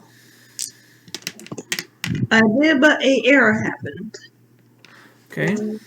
Okay, there you go. Holy shit! Do you think the guy wants wine? That he's thirsty?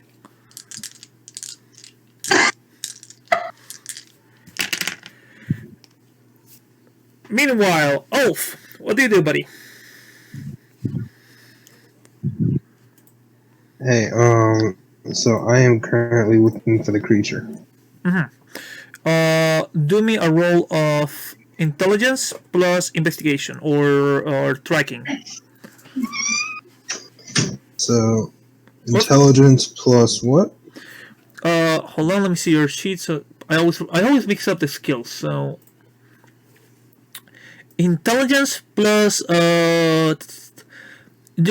monster lore or wilderness survival. Intelligence, 4, monster lore, so that'll be 6.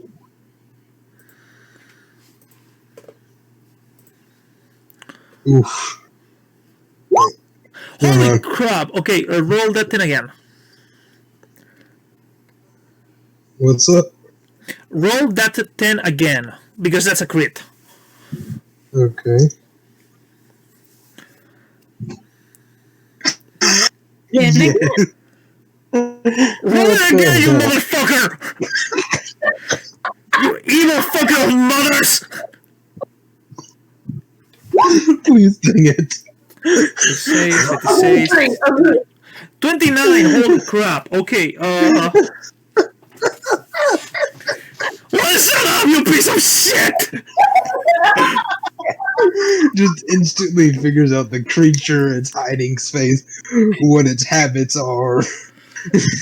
As you... Okay, this man's a genius. as you start walking through the forest, as you start exploring more and more of its residency, the first thing you notice is that hold on, it's okay. The first thing you start noticing is that there's tracks of both hunters and animals. So that's the first thing you need to catch on. It takes you like a couple of minutes to start noticing what are the tracks from the hunters and of other people based on how deep they are. Sometimes there's tracks of wolves. There's the scent of blood in the air.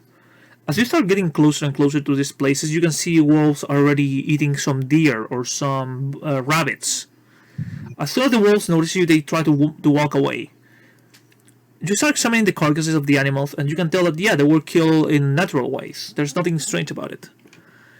The more deep you start walking to the forest, the harder it is to go back to your trail. And then in front of you, in a big tree, you notice the corpse of a soldier hanging with a big branch in the middle of his chest. Then next to One of the Novigrad soldiers? Yes. I think that's what it was. Yes. Do you want to climb it to check it out to see more details about it? No, he just kind of looks at it and keeps moving forward. You keep moving forward as you can see the tower, old Cedric's tower, getting closer and closer as you find another corpse. This time,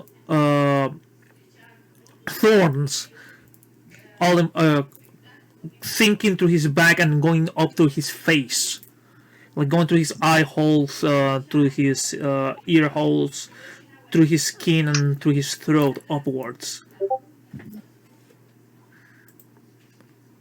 He sees the corpse and kind of gives it one, like a short look, and then he keeps moving towards the tower. If you wanna, by the way, if you wanna look for more evidence, you can ask me and I can give you more details. So if you wanna go CSI. Oh no, he doesn't really care how much he cares very little about the fact that they're dead. But he is keeping mental notes of how they died. Okay. The moment you start reaching the tower, you can see how the sky is slowly getting darker and darker. By the base of the tower, you see it. Most of the tower is missing, like the entire side of a wall. The first blocks that you see there have words written all over them, hundreds of words. Can I try to make out what some of the words mean? Roll intelligence plus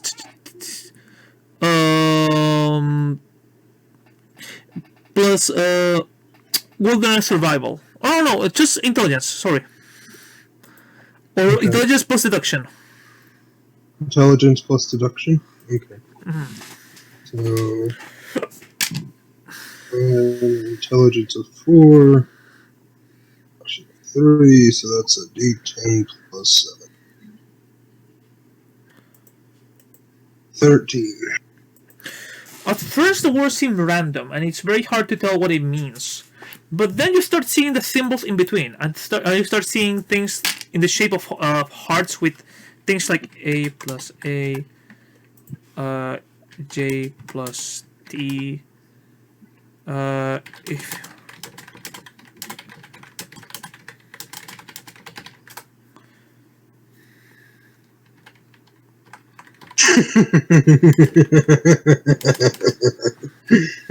You're salty about that 2 nat 10s, aren't you? no, dude, you start seeing that all around the base of the tower. Okay. I thought you were typing that just because you weren't saying it, so I thought you were saying that to me. No. That's what you're starting to see in the base of the tower. Like people, like that woman told you, kids come here all the time. This is their makeout place, or the place where they try to stay away from the adults. He kind of chuckles at a few of them, but then walks into the tower. The first floor is completely synced to a side. Like the tower is slightly crooked, but not crooked enough to collapse. Then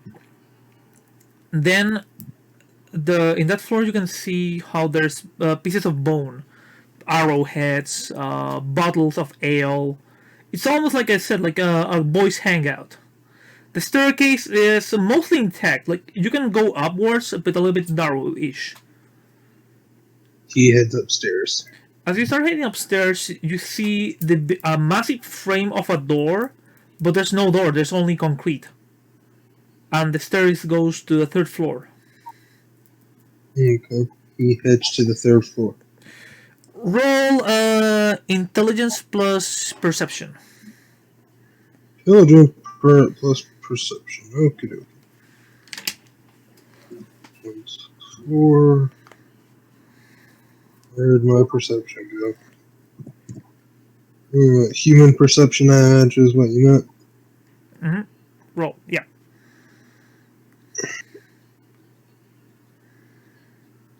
12. 12. Suddenly you hear a weird noise, like something breaking. As you start getting closer, your feet taps something into the ground.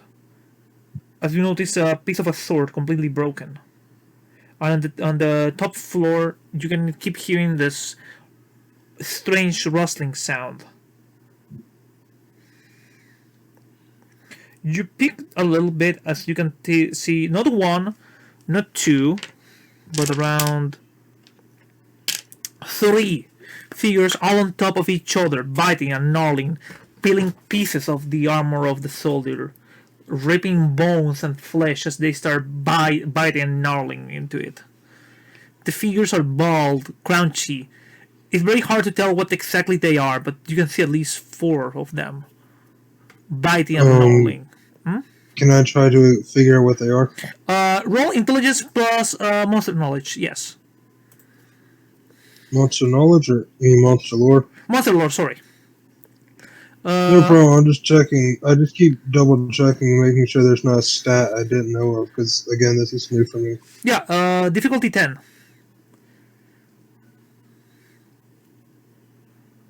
13. Ghouls.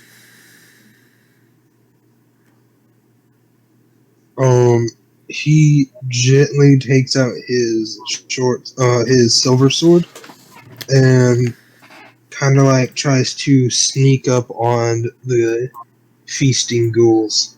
Okay. Do you need a stealth check? Yeah. Do me a stealth check. Dex plus stealth, or just straight stealth? Dex plus stealth, always. 8 plus 3, so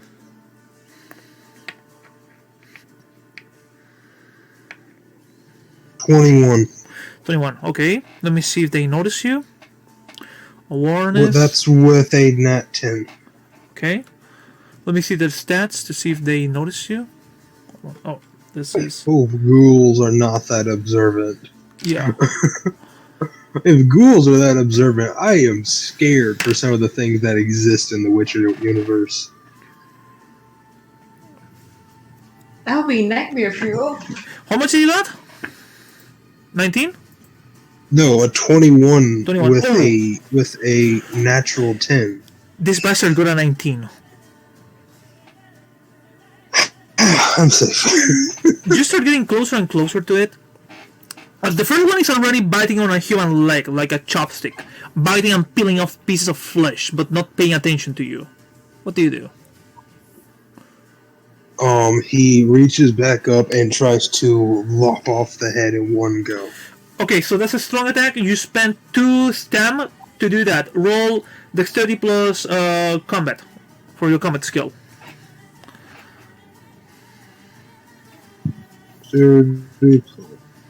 Crap, where's combat? It should be in dexterity for your sword fighting skill.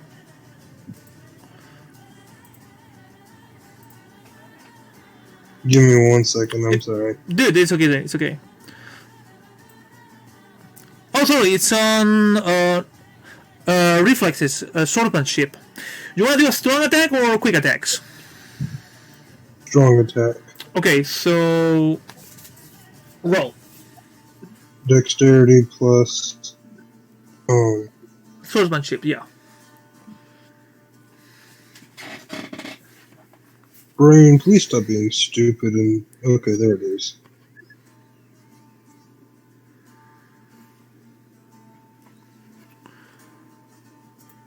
What did you got? 21? Oh, No, 18. 18. 18. Let me check something. No, my brain was being stupid and I kept looking in the wrong section for what I was looking for. It's okay. Okay. 18 versus... No, the creature's not noticing you. Roll damage. Okay, so... And just checking... Does this thing take extra damage considering the fact that it is a monster versus silver? Yeah, silver here access poisonous weapons. It does normal damage, but it also does damage over time.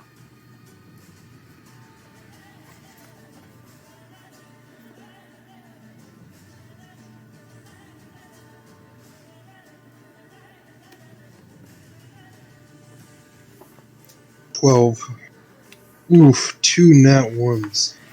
12. 12, hold on. 12 times 4. 24, because you're doing you're going hardcore on this son of a bitch. Let me see how much damage can this bastard take. HP 24. Dude! Did I break even to lop this guy's head off? You didn't manage to lop his head off. His head is now hanging by a thread of skin as it screams. The other 3 turn their backs turn towards you. Listen up. Roll 1d10 and add your let me see. Oh wait, you can roll for your you can automatically roll for your initiative. Excuse me, Amar, I'm gonna do a test here. Hold on. Let me try to test the initiative, how it works. Maris, okay, there's automatic initiative. Yeah, it works well enough. Okay, so... Here it is. 16 on initiative. 16. Hold on. Not sure exactly what it was for initiative, but there it is. 16. The first one jumps towards your face. Like it lunges forwards, trying to cut you. Do you dodge or do you parry? I'm going to dodge. Okay, dexterity plus dodge. While this bastard's trying to cut you with his claws, it's 7 plus.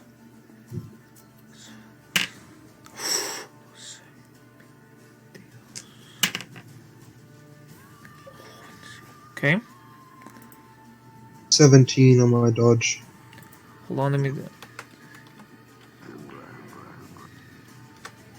Also, I am wearing full light armor minus a shield.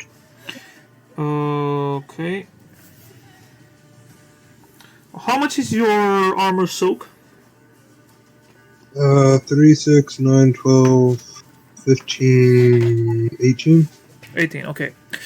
Because right It's now, 3 for each. because right now he's fucking you up very badly. Ouch. Yeah. Let me see how much damage does his bastard makes. So I'm assuming he got over that 17. Yeah. He got a 26. A 36. 26. Oh, I'm going to say, what the heck is a ghoul to do 36? No, that was to attack you. Okay. Now, he only did 6 damage with his claw. So your armor loses 6 points of defense. Now it's your turn. What do you do? There's one already attacked you. For each one that you attack, you have a -1 to your combat rolls. Because they are overcrowding you. They're jumping at the same time. Oh, and the one you beheaded, his body moves a couple of a feet or two, and then he collapses, already dead. Okay. So, Ulf is gonna take like a quick step back and like snap his fingers as he gestures forward, shooting forth sparks at all the ghouls. Okay, roll. Okay, so, and we said that was magic. Mhm. Well, spellcasting plus what? Plus, well. Hold on, Okay. let me double check, okay?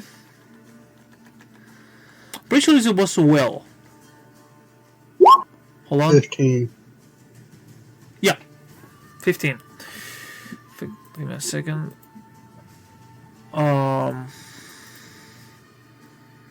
Okay. How much do you want to make of fire? How much fire do you want to cause?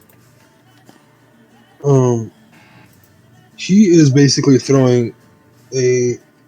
Let me look at how much. It's variable. The STA. I've used one for today. Oh, you can use up to 7 points. Yeah, so I am going to use 3 points. 3 points. Okay.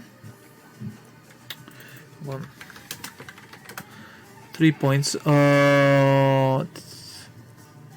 3 points. Give me a second. So that's to your vigor. Okay. Bear that in mind. And fired. Okay, he's taking. Let me see if they managed to dodge. Sorry, this is a little bit clunky. I'm going to. I'm trying to make it as fast as I can. No, you're good. Again, I think this is a new experience for all of us, so first session is expected to be slow. Yeah. There's no hard feelings anywhere on this. Yeah. Okay. So. The first one tries to dodge 6. Nope. Second one.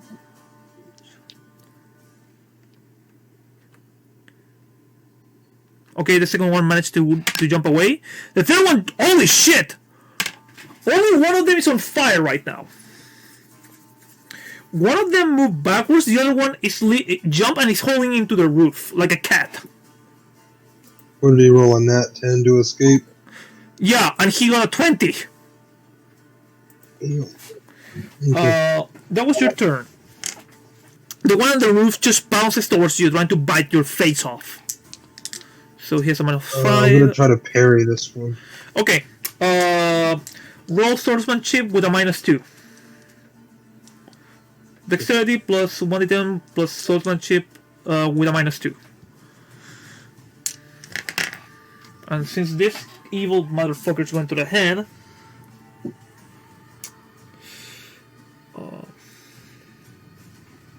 Okay, he's wrong with a -6. 15? Yes. 1, 3.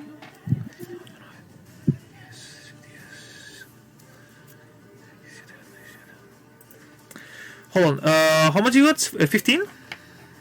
Yeah. I have a feeling that didn't quite cut it. Well, that's one way to say it. Because he jumps towards you, grabbing your shoulders, your waist with his legs, He tries to bite you, but you push the blade against its mouth. As now he's trying to bite through the metal.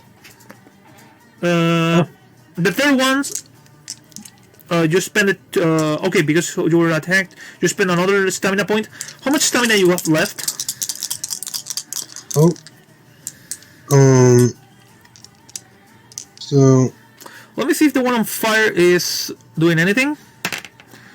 The one on I'm fire. trying to calculate what my stamina is because the controls in the thing here are weird.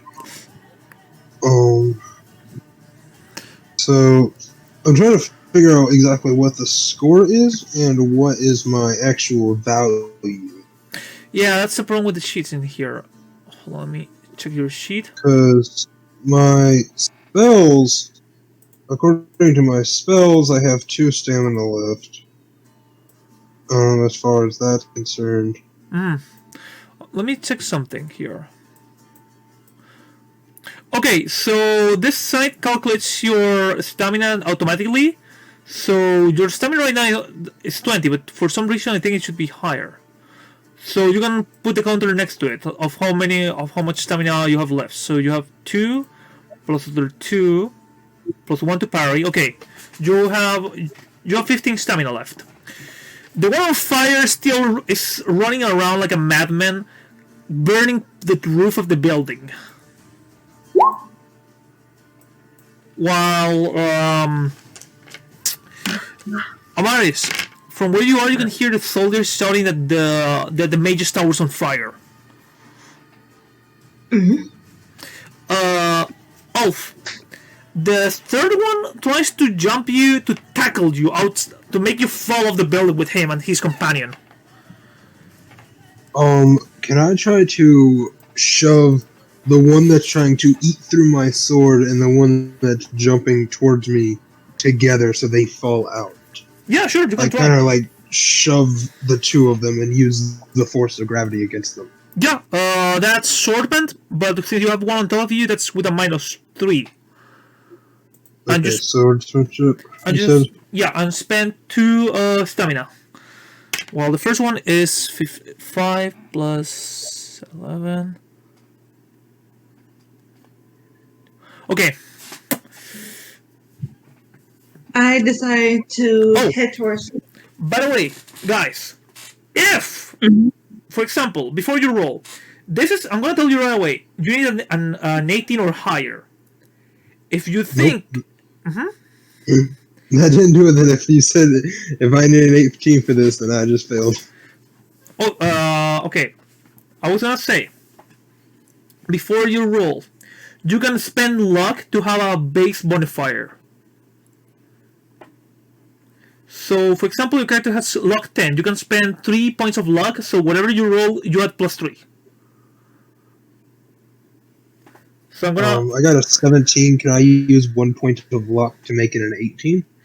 No, but you can pray to your gods and roll for reflexes plus acrobatics to try to harm yourself from a ledge.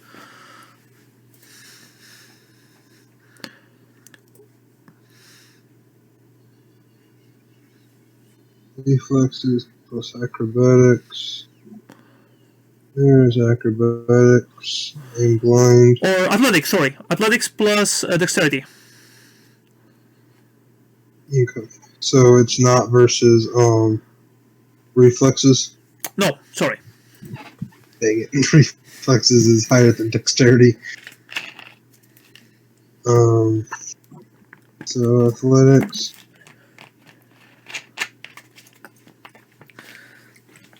Session 1, Ulf is gonna die. Dude, the combat in this game is deadly, as you can see. Yeah, I can see that. So you say I see the fire, right? Yeah, the tower is catching fire. I decide to head towards the fire. If I put out the fire, I'll gain their trust. So you're gonna rush through the forest in the middle of the night, trying to find a fire? Okay. Roll Amaris. Roll reflexes plus athletics to run through the forest.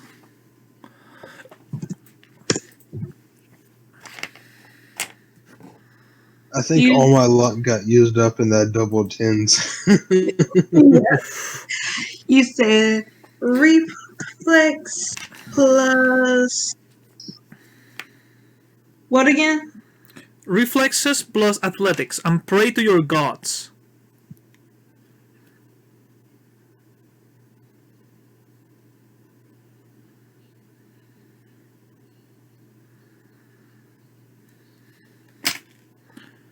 Hey,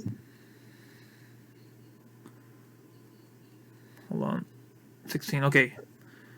And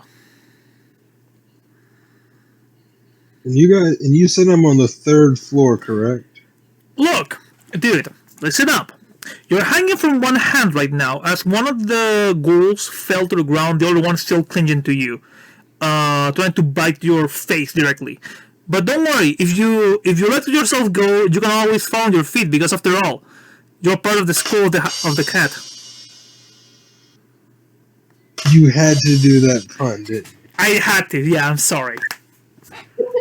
I'm ashamed of myself. Oh, okay, all of the puns. oh yeah. Okay, so I'm going to sheath my silver sword, and I'm about to do something very stupid. Oh boy. Oh no. Oh yes. Go. So, how far away is the nearest tree? Ooh, about not too far away, but it's gonna hurt a lot. Alrighty then, it's better to be hurt than be dead. So he's going to ignore the guy trying to nibble off his face, and kind of, is this guy hanging onto my arm or my chest or my back? Well, how is he hanging onto me? Like a backpack. His legs are around your waist, as his face is inches from your own. His arm is holding your shoulder and your neck. I mean, a part of your Okay. face. Like Okay, so he's clenching. Yeah. Ulf is going to ignore the ghoul for 1 second, put his other hand on the ledge, and with all the might he can muster, push backwards with his feet and launch himself to the nearest tree. Do you want to spend luck? Yes, because I'm going to need it. Okay. So, let me look for the rule for fall because I didn't thought this was gonna happen. But roll dexterity plus athletics with a -5. Yep, thought so. So this is just going to be a +5. Yeah. Nope.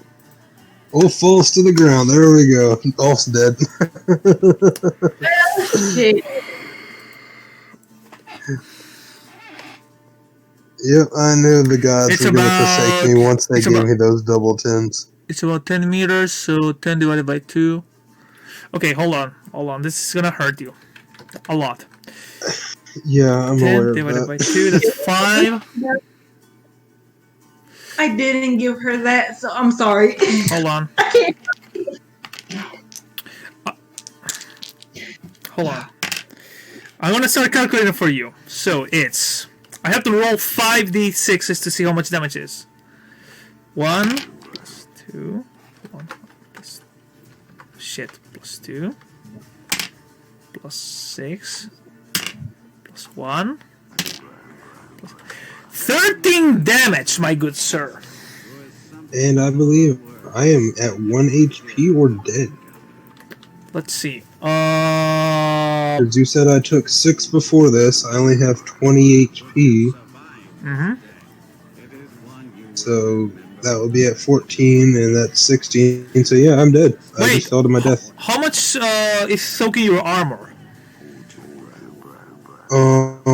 It was 50. It was. Let me check. And you said it was 36. 1, 2, 3, 4, 5, 6. 6 times 3 is 18.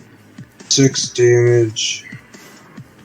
Your armor is fucked up, but the rest of the damage you will take it. So that would be 18 minus 6 is 12. So I took 7 damage, I think. Yeah. I think that would be the So overflow. yeah. Uh, you now have 13 points of damage. So HP 13, and since you took more than you should by a lot, you, my good sir, now has critical damage, which this is gonna be fun for all the family. Amara, Yeah. as you I have arrive, one question though. I have one question. no, you don't. You do not land on top of her. You do not kill her. No, I'm not asking that. I'm asking, did that stupid ghoul land first and die? Big odds or evens. What's up? Big odds or evens. Oh, great. Oh, odds. I'm not gonna win this. I already know I am. I'm gonna lose this. Hold on. Amara, as soon as you arrive to the place, the first thing you see is one ghoul landing face first into the ground, as it tries to get on top of his hands, rushing towards you like its life depends on it. What do you do? Burn it with fire. You're in a forest. That is irrelevant. Shit, that gonna hurt him too.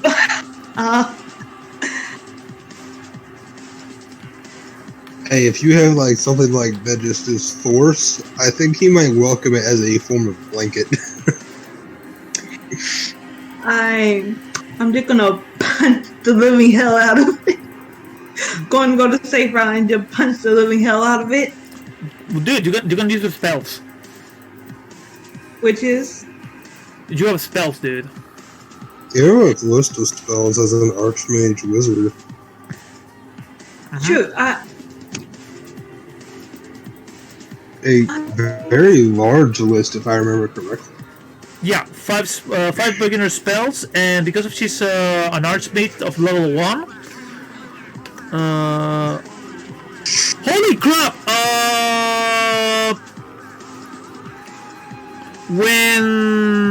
Hold on. If her she gets a +2 vigor, and if she pushes her magical training to 10, her vigor becomes 25. Ouch. Yeah, she can tank. Like, magically speaking, she can tank a lot.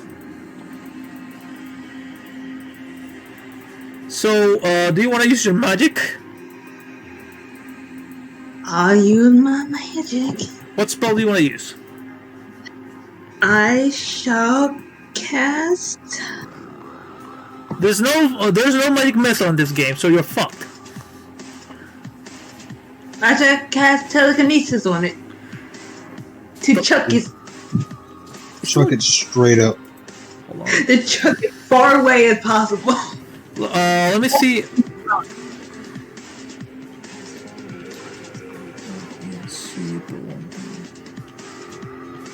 So I clip my spell, right? Yeah, you need to spend 2 stat to start doing the spell, and it costs another 3 stat. It's 3 stamina to use the spell. Oh no, it's only objects. People is too hard. I don't think ghouls necessarily count as people. Tomato. They're not counted as a chair. They're not considered a chair kind. When you're looking for your spell, I'm gonna look for how fucked up or Witcher ended up. Because I already can imagine that now you're gonna earn some scars. That adds to the long list that's already there, but alright, what do you got for me? It's either scars or fractured bones. Those heal. Ridiculously fast considering the fact that I'm a witcher. Hold on. Your health is 20, right? Huh? Your health is My 20. health is... Yes. Yeah. This was critical damage, so... Oh, do me a favor, please. Roll 2d6, because this is all on you. Roll what? No, I'm telling blank. Roll 2d6s. 2d6. Yeah. 6. 6.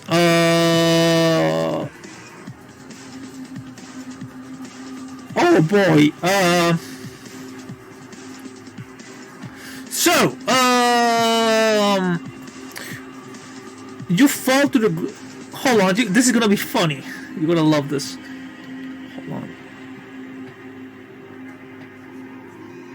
So, in the meantime, Amara, what do you do? What spells do you want to use on this evil motherfucker?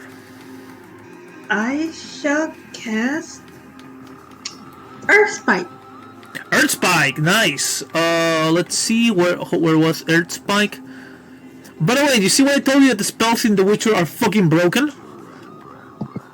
Yeah, that one I'm like constipating. Like, do I really want to use Earth Spike or not? It's 5 points of stamina. All right. Holy shit! Okay. How old are you by any chances so I can use some more obscene language with you? Me? Yep. 20. 20. Okay. Are you ready to get wet with this? Cast a spell, please.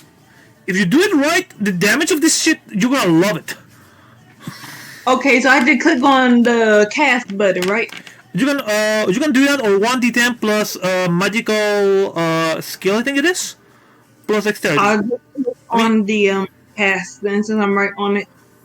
Yeah.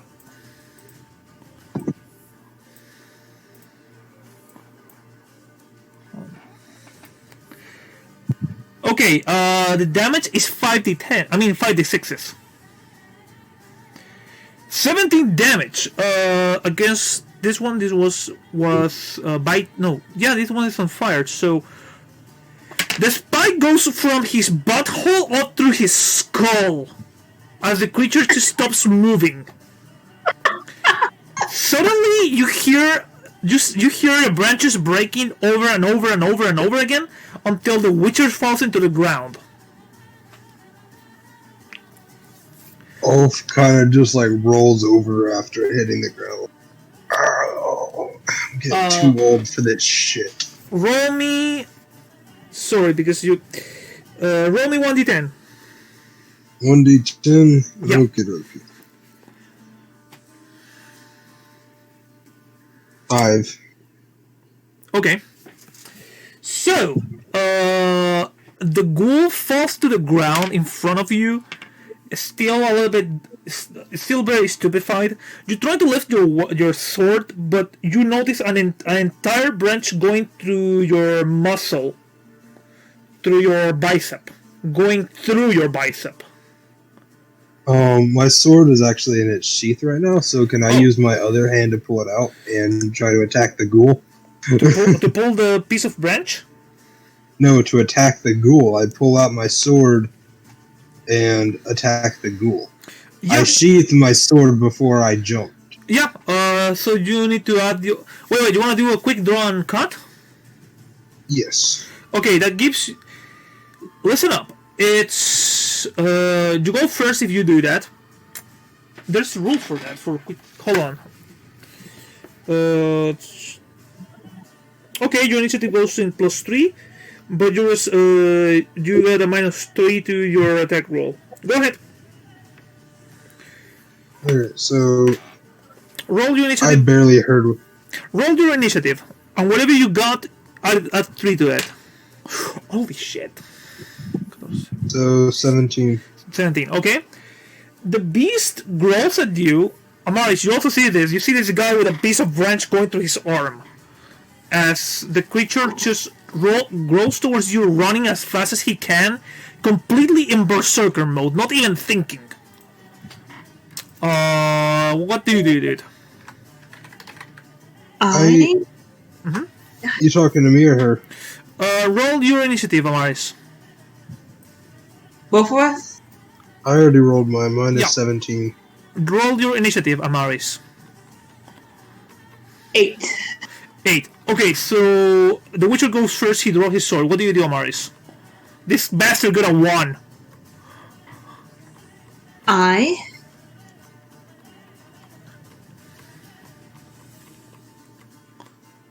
manipulate it, right? No, that's for emotions. What do you want to do? I wish to throw my dagger Okay. at it. Okay. Roll dexterity plus throw. The damage is not too much, so it should. So you lose a couple of dice of damage because it's not silver.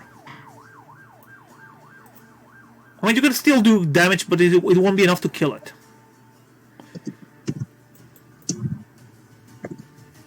D10 plus dexterity plus throw.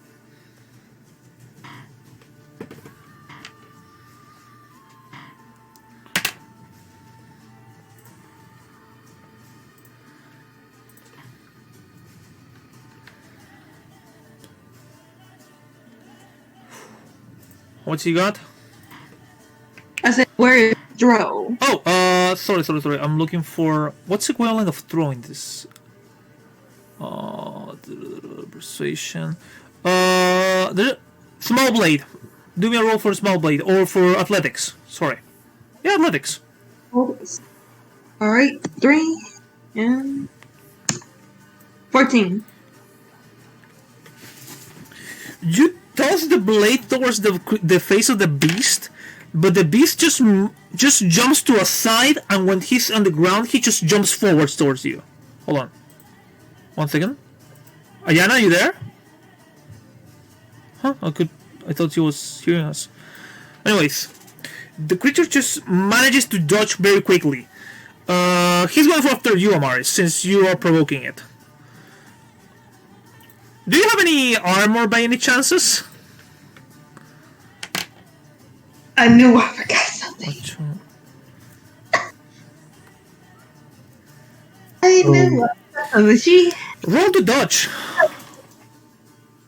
She have very light armor. Let's just say that. She have very light armor. Roll to dodge. And also, okay. Roll to dodge. Yeah, he's on Berserker mode. Roll D10 plus. Do I just roll a D10? Yeah, you always roll a D10. Always. Just read.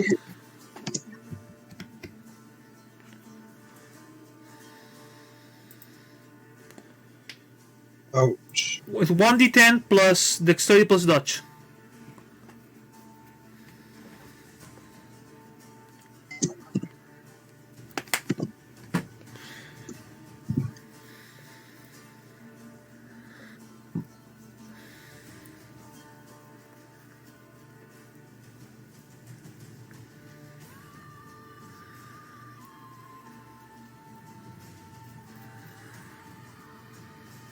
How much you got? Oh, 17. He manages to claw you. His damage is 3d6, so this shouldn't... Unless I get triple six, that shouldn't be too... Holy shit, no, don't worry. How close is Ulf to the two of them? He's like right next to her, like you're in a triangle position. But now the creature just got very close to her and manages to do one single cut. Through 3, hold on. Give me a second. Bitch, my face. He did a long cut through your chest. So you are taking 11 damage.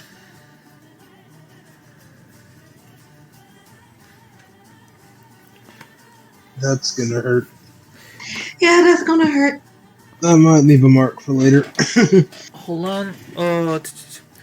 Give me a second. The reason I asked is because if I was close enough, he's gonna kind of try to like. Ulf is not unconscious yet. He's still there. So I was gonna have him kind of like try to strike out at this thing's back. Hold on. How much health points do you have in total, Amara?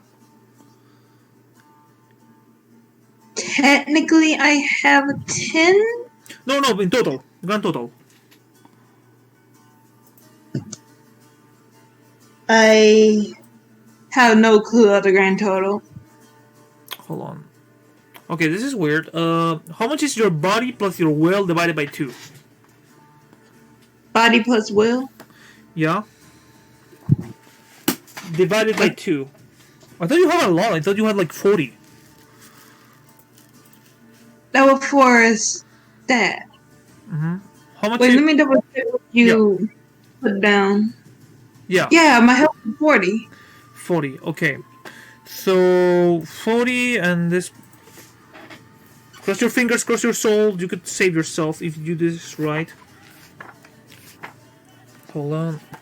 40 plus. Sorry, I'm looking at something. 40. Hold on. So 8.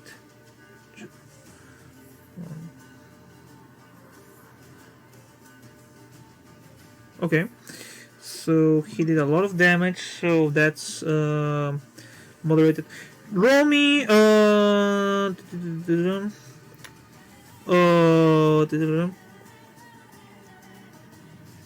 Okay, listen. He just broke your ribs in one single attack. And your modifier of body and reflexes is a -1 for now. No, it's a -2, sorry. For body and -1 to reflexes and dexterity. Ah, I see. Yeah. So put in modifier for right now? Yeah, with a -1 for a -2 and a -1, yeah.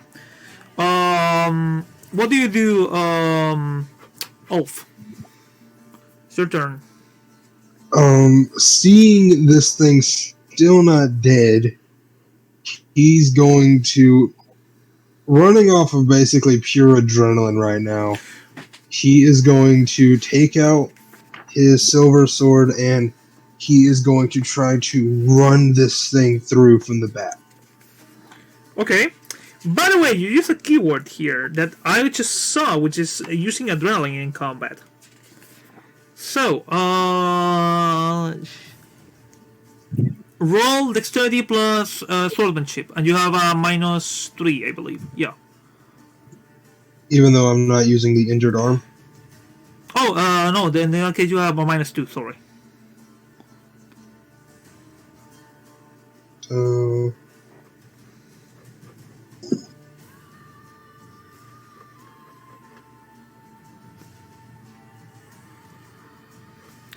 So how does adrenaline works? It's an alternative rule. We can use it if you guys want. But basically, whenever you get a critical hit in damage, you can turn that critical hit into extra damage when you do damage.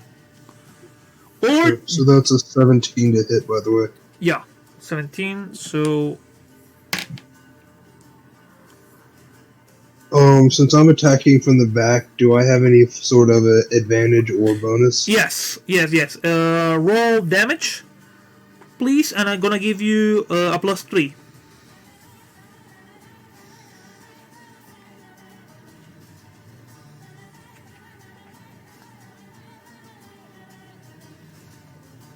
$24 damage. 24? Net, yeah, 24 damage, 2 net 6s on the silver. Dude!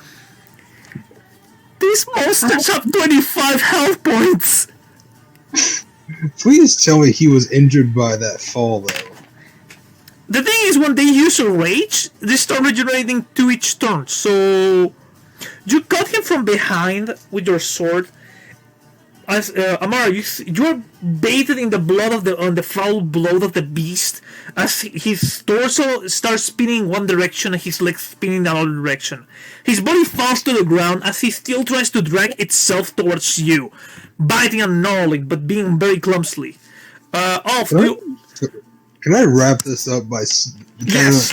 You kind of just see Ulf, like with a really tired grunt, just shove his sword down into the thing's head. Yeah. You just stab him through the brain, twist the sword with your arm. As you pull it out, you can see his jaw going in one direction and his head going to the other direction. After that, you kind of see Ulf fall to one knee. Kind of like the only thing holding him up is his sword. Because this has been a much harder fight than he was expecting. It's hard for you to breathe, Amaris. But at the distance, as you're in the ground, you can tell the outline of something looking at you.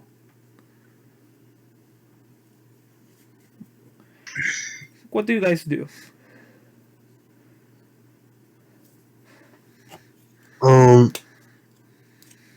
Ulf is gonna try to kind of chop at the parts of the wood on each side of his arm, trying to break some of that off.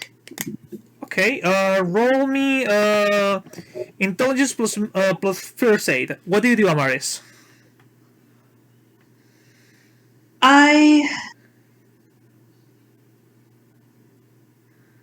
You say something watching us from the woods, right? Yeah.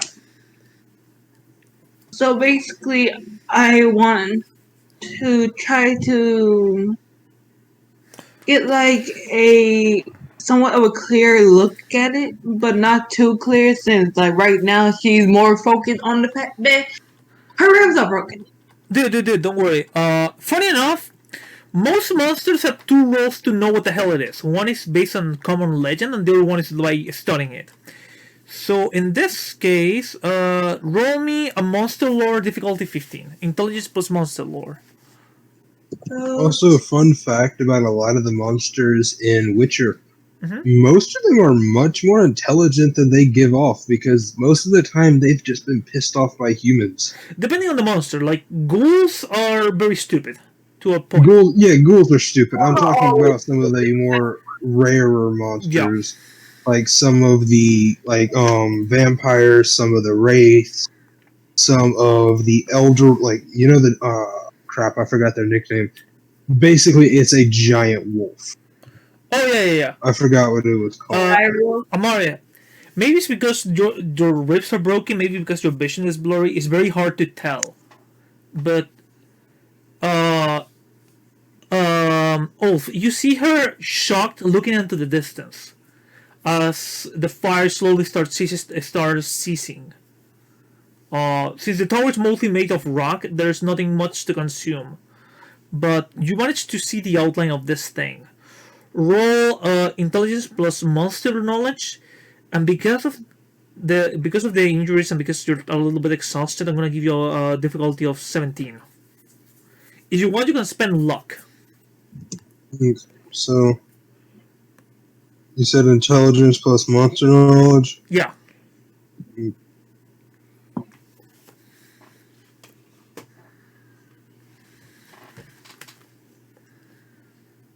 I would have. You said it's a difficulty of 17? Yes. I would have to roll an actual nat 7. I mean, nat 10, so no. You can add yourself luck. How? And I would just subtract 3 luck? Yeah. Okay, so I'll subtract 3 luck. Okay. I subtracted, so that's now a 17.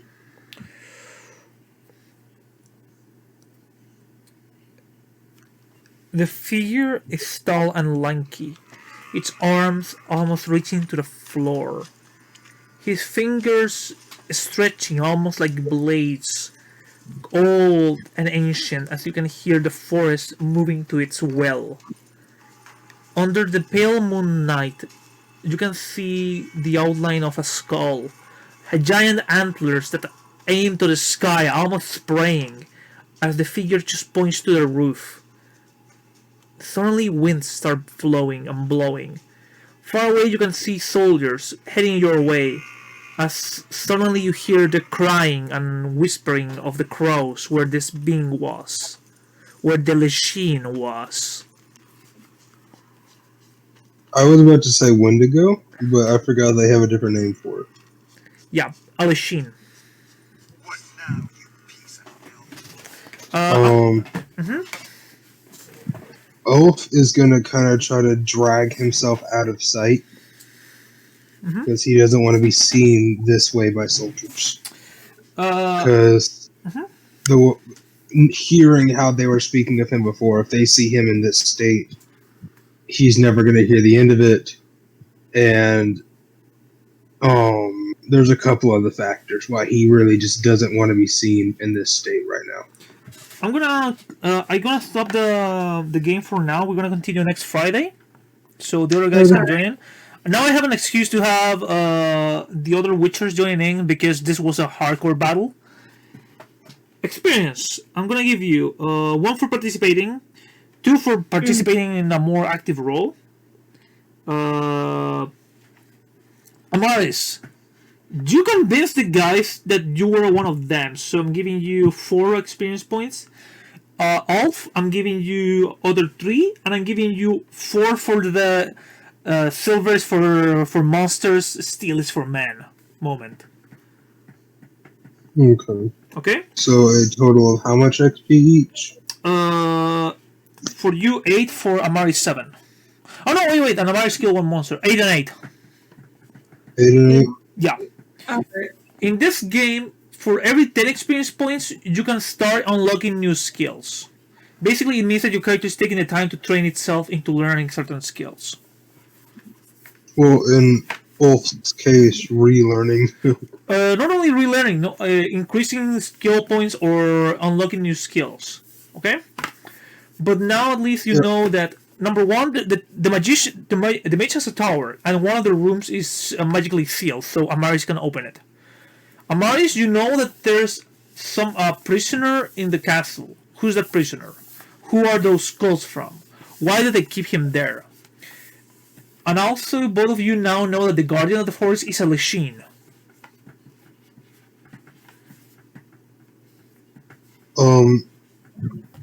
Before we full on cut it, whenever Ulf saw what this Guardian of the Forest was, due to his wounds, because I imagine there's plenty of internal wounds from that fall, he kind of coughs up a bit of blood as he kind of laughs in the direction of the machine and says that, well, this explains a lot, what now, doesn't it? So, did you guys like the game? Yeah, Yeah. I definitely enjoyed this. I'm enjoying this a lot. I hope you guys didn't think anything too funny about how I'm playing my Witcher. Oh no, dude. Oh, no. To me, in my the way I see the empathy thing, if you ask me, I feel like the Witchers are very empathic, but they learn how to mask it. They're not mutants in that sense. It's that the mutagens didn't make them cold as ice. I don't think so. But I believe that they basically act as if they didn't have emotions, so people wouldn't fuck with them. Yeah, that's always been a big part of Witchers, is due to the fact that they're so limited in their number, is they rely a lot on their reputation. Yeah. And they do their best to deliver. Dude, Amaris, guys, you want to hear something you want to love at this game? There's a system of titles. So if you do epic shit, you can earn yourself a title. And whenever you arrive to towns or you meet new characters, you can roll for your reputation. So they know who you are and they know that they shouldn't fuck with you. Yes. Because I love games that do this. remember that Geralt is not... Amaris really doesn't care too much about reputation. She's just making sure that she stay out of the Pacific crowds and making sure that nobody knows that she is an elf. Well, reputation can go a long way in some places. Like Yeah. Geralt of Rivia, literally people were terrified of him just mentioning his name because he's known for literally butchering Yeah. entire legions of soldiers Like, what? single-handedly. Amaris, whenever you have the time, watch the Netflix show And he has a reputation for killing a lot of guys in a town, so he became the butcher of The Bladobate. Butcher of Blovik. Yeah. Yeah. I think there was a clip of it on YouTube. There is. Yeah, Jennifer. there is. Jennifer has a reputation as well. She is known as the. First off, she is known as the piglet or the swan. Why? Like, if you Google Jennifer with a Y, she's beautiful. But because of her power of magic is so strong, she was born in utterly malformed. Like she had a crooked jaw, she had a lump on her back, her spine was completely misshapen. But basically, through sheer power and determination, she became beautiful. Yeah, there was a lot of magic involved there, but Yeah. she managed to fix a lot of her physical deformities over the years. The only one that she keeps on are the scars of when she tried to kill herself. That's the only memory she has from her previous life. But yeah, for example, Jennifer, if you mention her name in the magical circles, other mages will be like, "You know this bitch?" Yeah, that will be the exact reaction you get. It's either one of two things. One of utter shock because you're alive, or they're going to question what she sent you here for. Like, That's the two reactions you're going to get. like, let me put it like this. This is a spoiler for a game, but there's a Witcher known as the Kingslayer. His reputation goes a long way. There's a lot of mages who have a lot of reputation in this game. A lot. And mages, they'll live and thrive through their reputation to go in the way you do not fuck with me, and if you fuck with me, it's because you're really done fucked up. Yeah. A big thing with Witchers that they rely on reputation for is the bigger the hunt you can bring down on your own, the more people are going to be dissuaded to mess with you. Yeah. Like, it's one thing for a Witcher to kill a few ghouls, maybe a lesser hag, or something like that, but it's another thing for a Witcher to bring back a pair of griffins. Yeah. Like, Especially if it's single-handedly, because those things are no joke. yeah. But so I can give you a better idea, most mages in this game are very hedonistic, and in the Witcher universe. So mages are used to living the life of pleasure, of people serving to them. Oh, it is going to be an interesting time with Like- Ulf. Amaris, let me put it like this. If one day your character is bored and she, like I said, wants to form an orgy, like use her magic to people to start fucking each other, you can. And nobody can stop you. Do you want to make your own pocket dimension that has naked men serving you wine every single day? You can. Or Yeah, magic is very flexible in the Witcher universe. yeah. Especially, To a concerning degree. dude, if a king knows that you're a mage in the town, they will come for you, but not always to kill you. Like in the show and in the books, Jennifer, in order to make money, she announced that she was a mage. So people come to her to fix their problems. In this system, I have a rule of thumb: for lesser spells, you can roll and we can create a spell for it. But for example, one of the basic spells that Jennifer did to make money. A couple arrives to her and says, "You're a mage, right? Yeah, I can fix problems. You see, I love my wife. We love each other, but I have problems down there." I see. What about pick a safe word? Cucumber. As long as you don't say that word, he will maintain a boner. You're welcome. She did that. Dude, for real, she Yeah. did that. She has had a lot of interesting experiences with different people, different nobles and kings. Even a few interesting experiences with Witchers other than Geralt. Yeah. Question, would you, if I took the time and had like research material and practice and like put a lot of effort into it, could I create another sign that he is able to use? You'll need the help of a mage, but yes. Okay. I thought you were gonna say, "Can I create my own school?" And the answer, yes, but it will take a lot of time, and you will have to travel to each one of the Witcher schools to figure out how to create new Witchers. But yeah, in my setting, Yeah, I wouldn't be trying to. I don't want to create my own school. yeah. He is way too old for that. Anyway, any other questions, guys? No.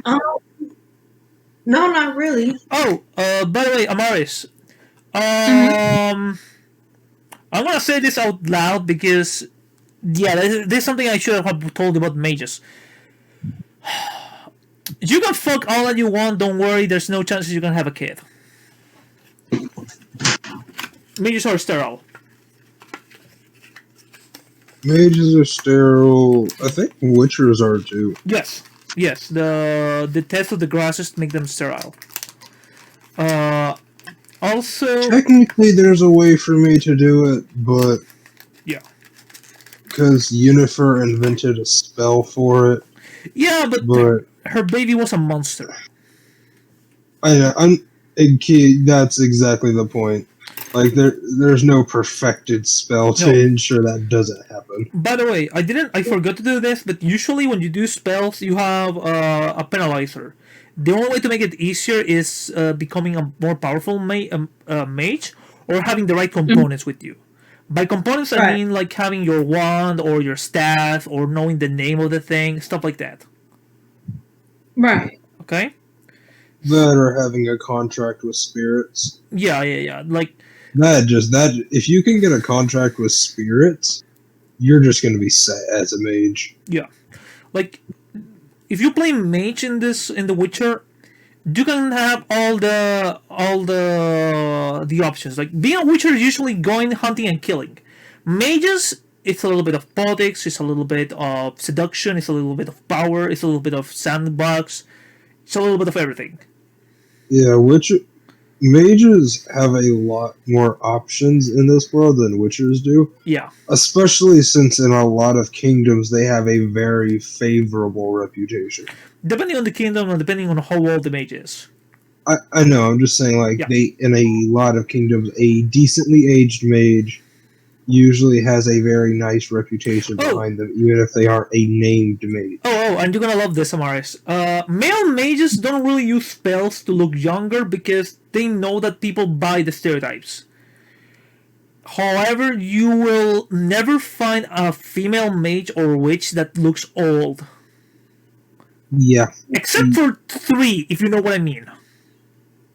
there's 3, and then there's a few witches. That actually look like hags.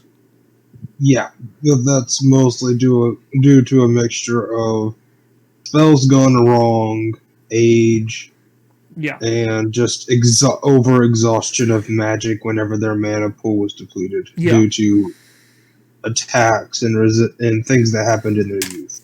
Yeah.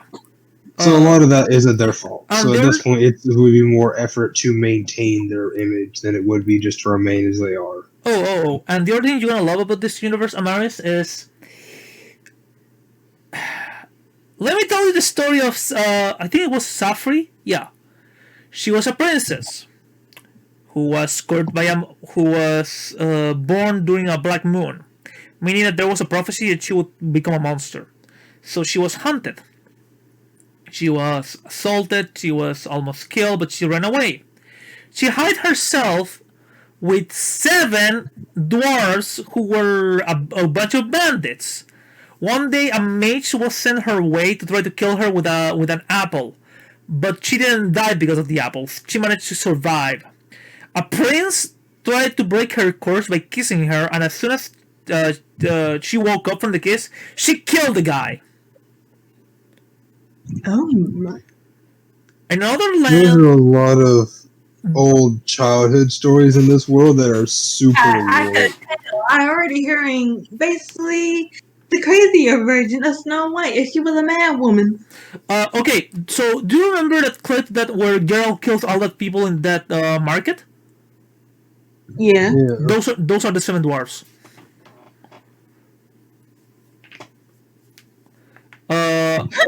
No, I mean it. And Safri is supposed to be Snow White, and all the other princesses were also cursed.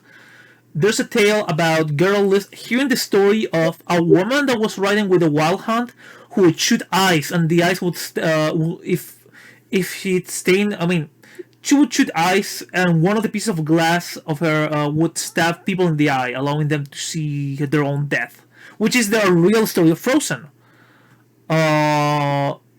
Again, the real stories of the Green Brothers happen all the time in the universe of The Witcher. So you want to be like the good godmother mother fairy tale, you can. Or if you want to be fucking Maleficent, you also can. Happens all the time. Also, the fact that mages have a sense of arrogance due to their superiority complex, Yeah. that a lot of them will change their personalities on a whim just to screw with people. Yeah. Like, one day they're helping the poor and providing charities and casting healing spells left and right, and the next day they're buying a brothel and screwing every girl in it whether they like it or not. Yeah. Mages are very bipolar. Just basically, mages, due to the fact that most of them will not die of old age if they're not afflicted by some kind of curse, have learned to abuse the fact that they know they've gained this sense of superiority that they just drown themselves in, to abuse knowing they can do whatever they want with minimal to no consequences. Hell, the universe of this game is so flexible that there's curses casted by mages and curses that happen by nature. But for example, this is what I think you guys are gonna love. If a man is one NPC is being a douchebag with you and you decide to curse him, then it's very likely that Ulf finds out and he will try to break the curse that you post on him. So now I don't have to run a new story. I can roll with what you just did. Also, fun thing about Witchers, even if you curse him, there's also a chance he may just his body may just adapt to it and ignore it. Yeah. No, but the Witcher constitution is no joke. What I'm trying to say is that there's a lot since the universe of The Witcher of the role-playing game is so sandboxy. I can run you games that nothing really action-wise happens, but a lot of things happen in the universe, like you getting a property or you discovering a new spell. That happens all the time in this game. Downtime in this game is very awesome. The only rule I have is I don't know how Went works, so I'm not gonna make you play Went.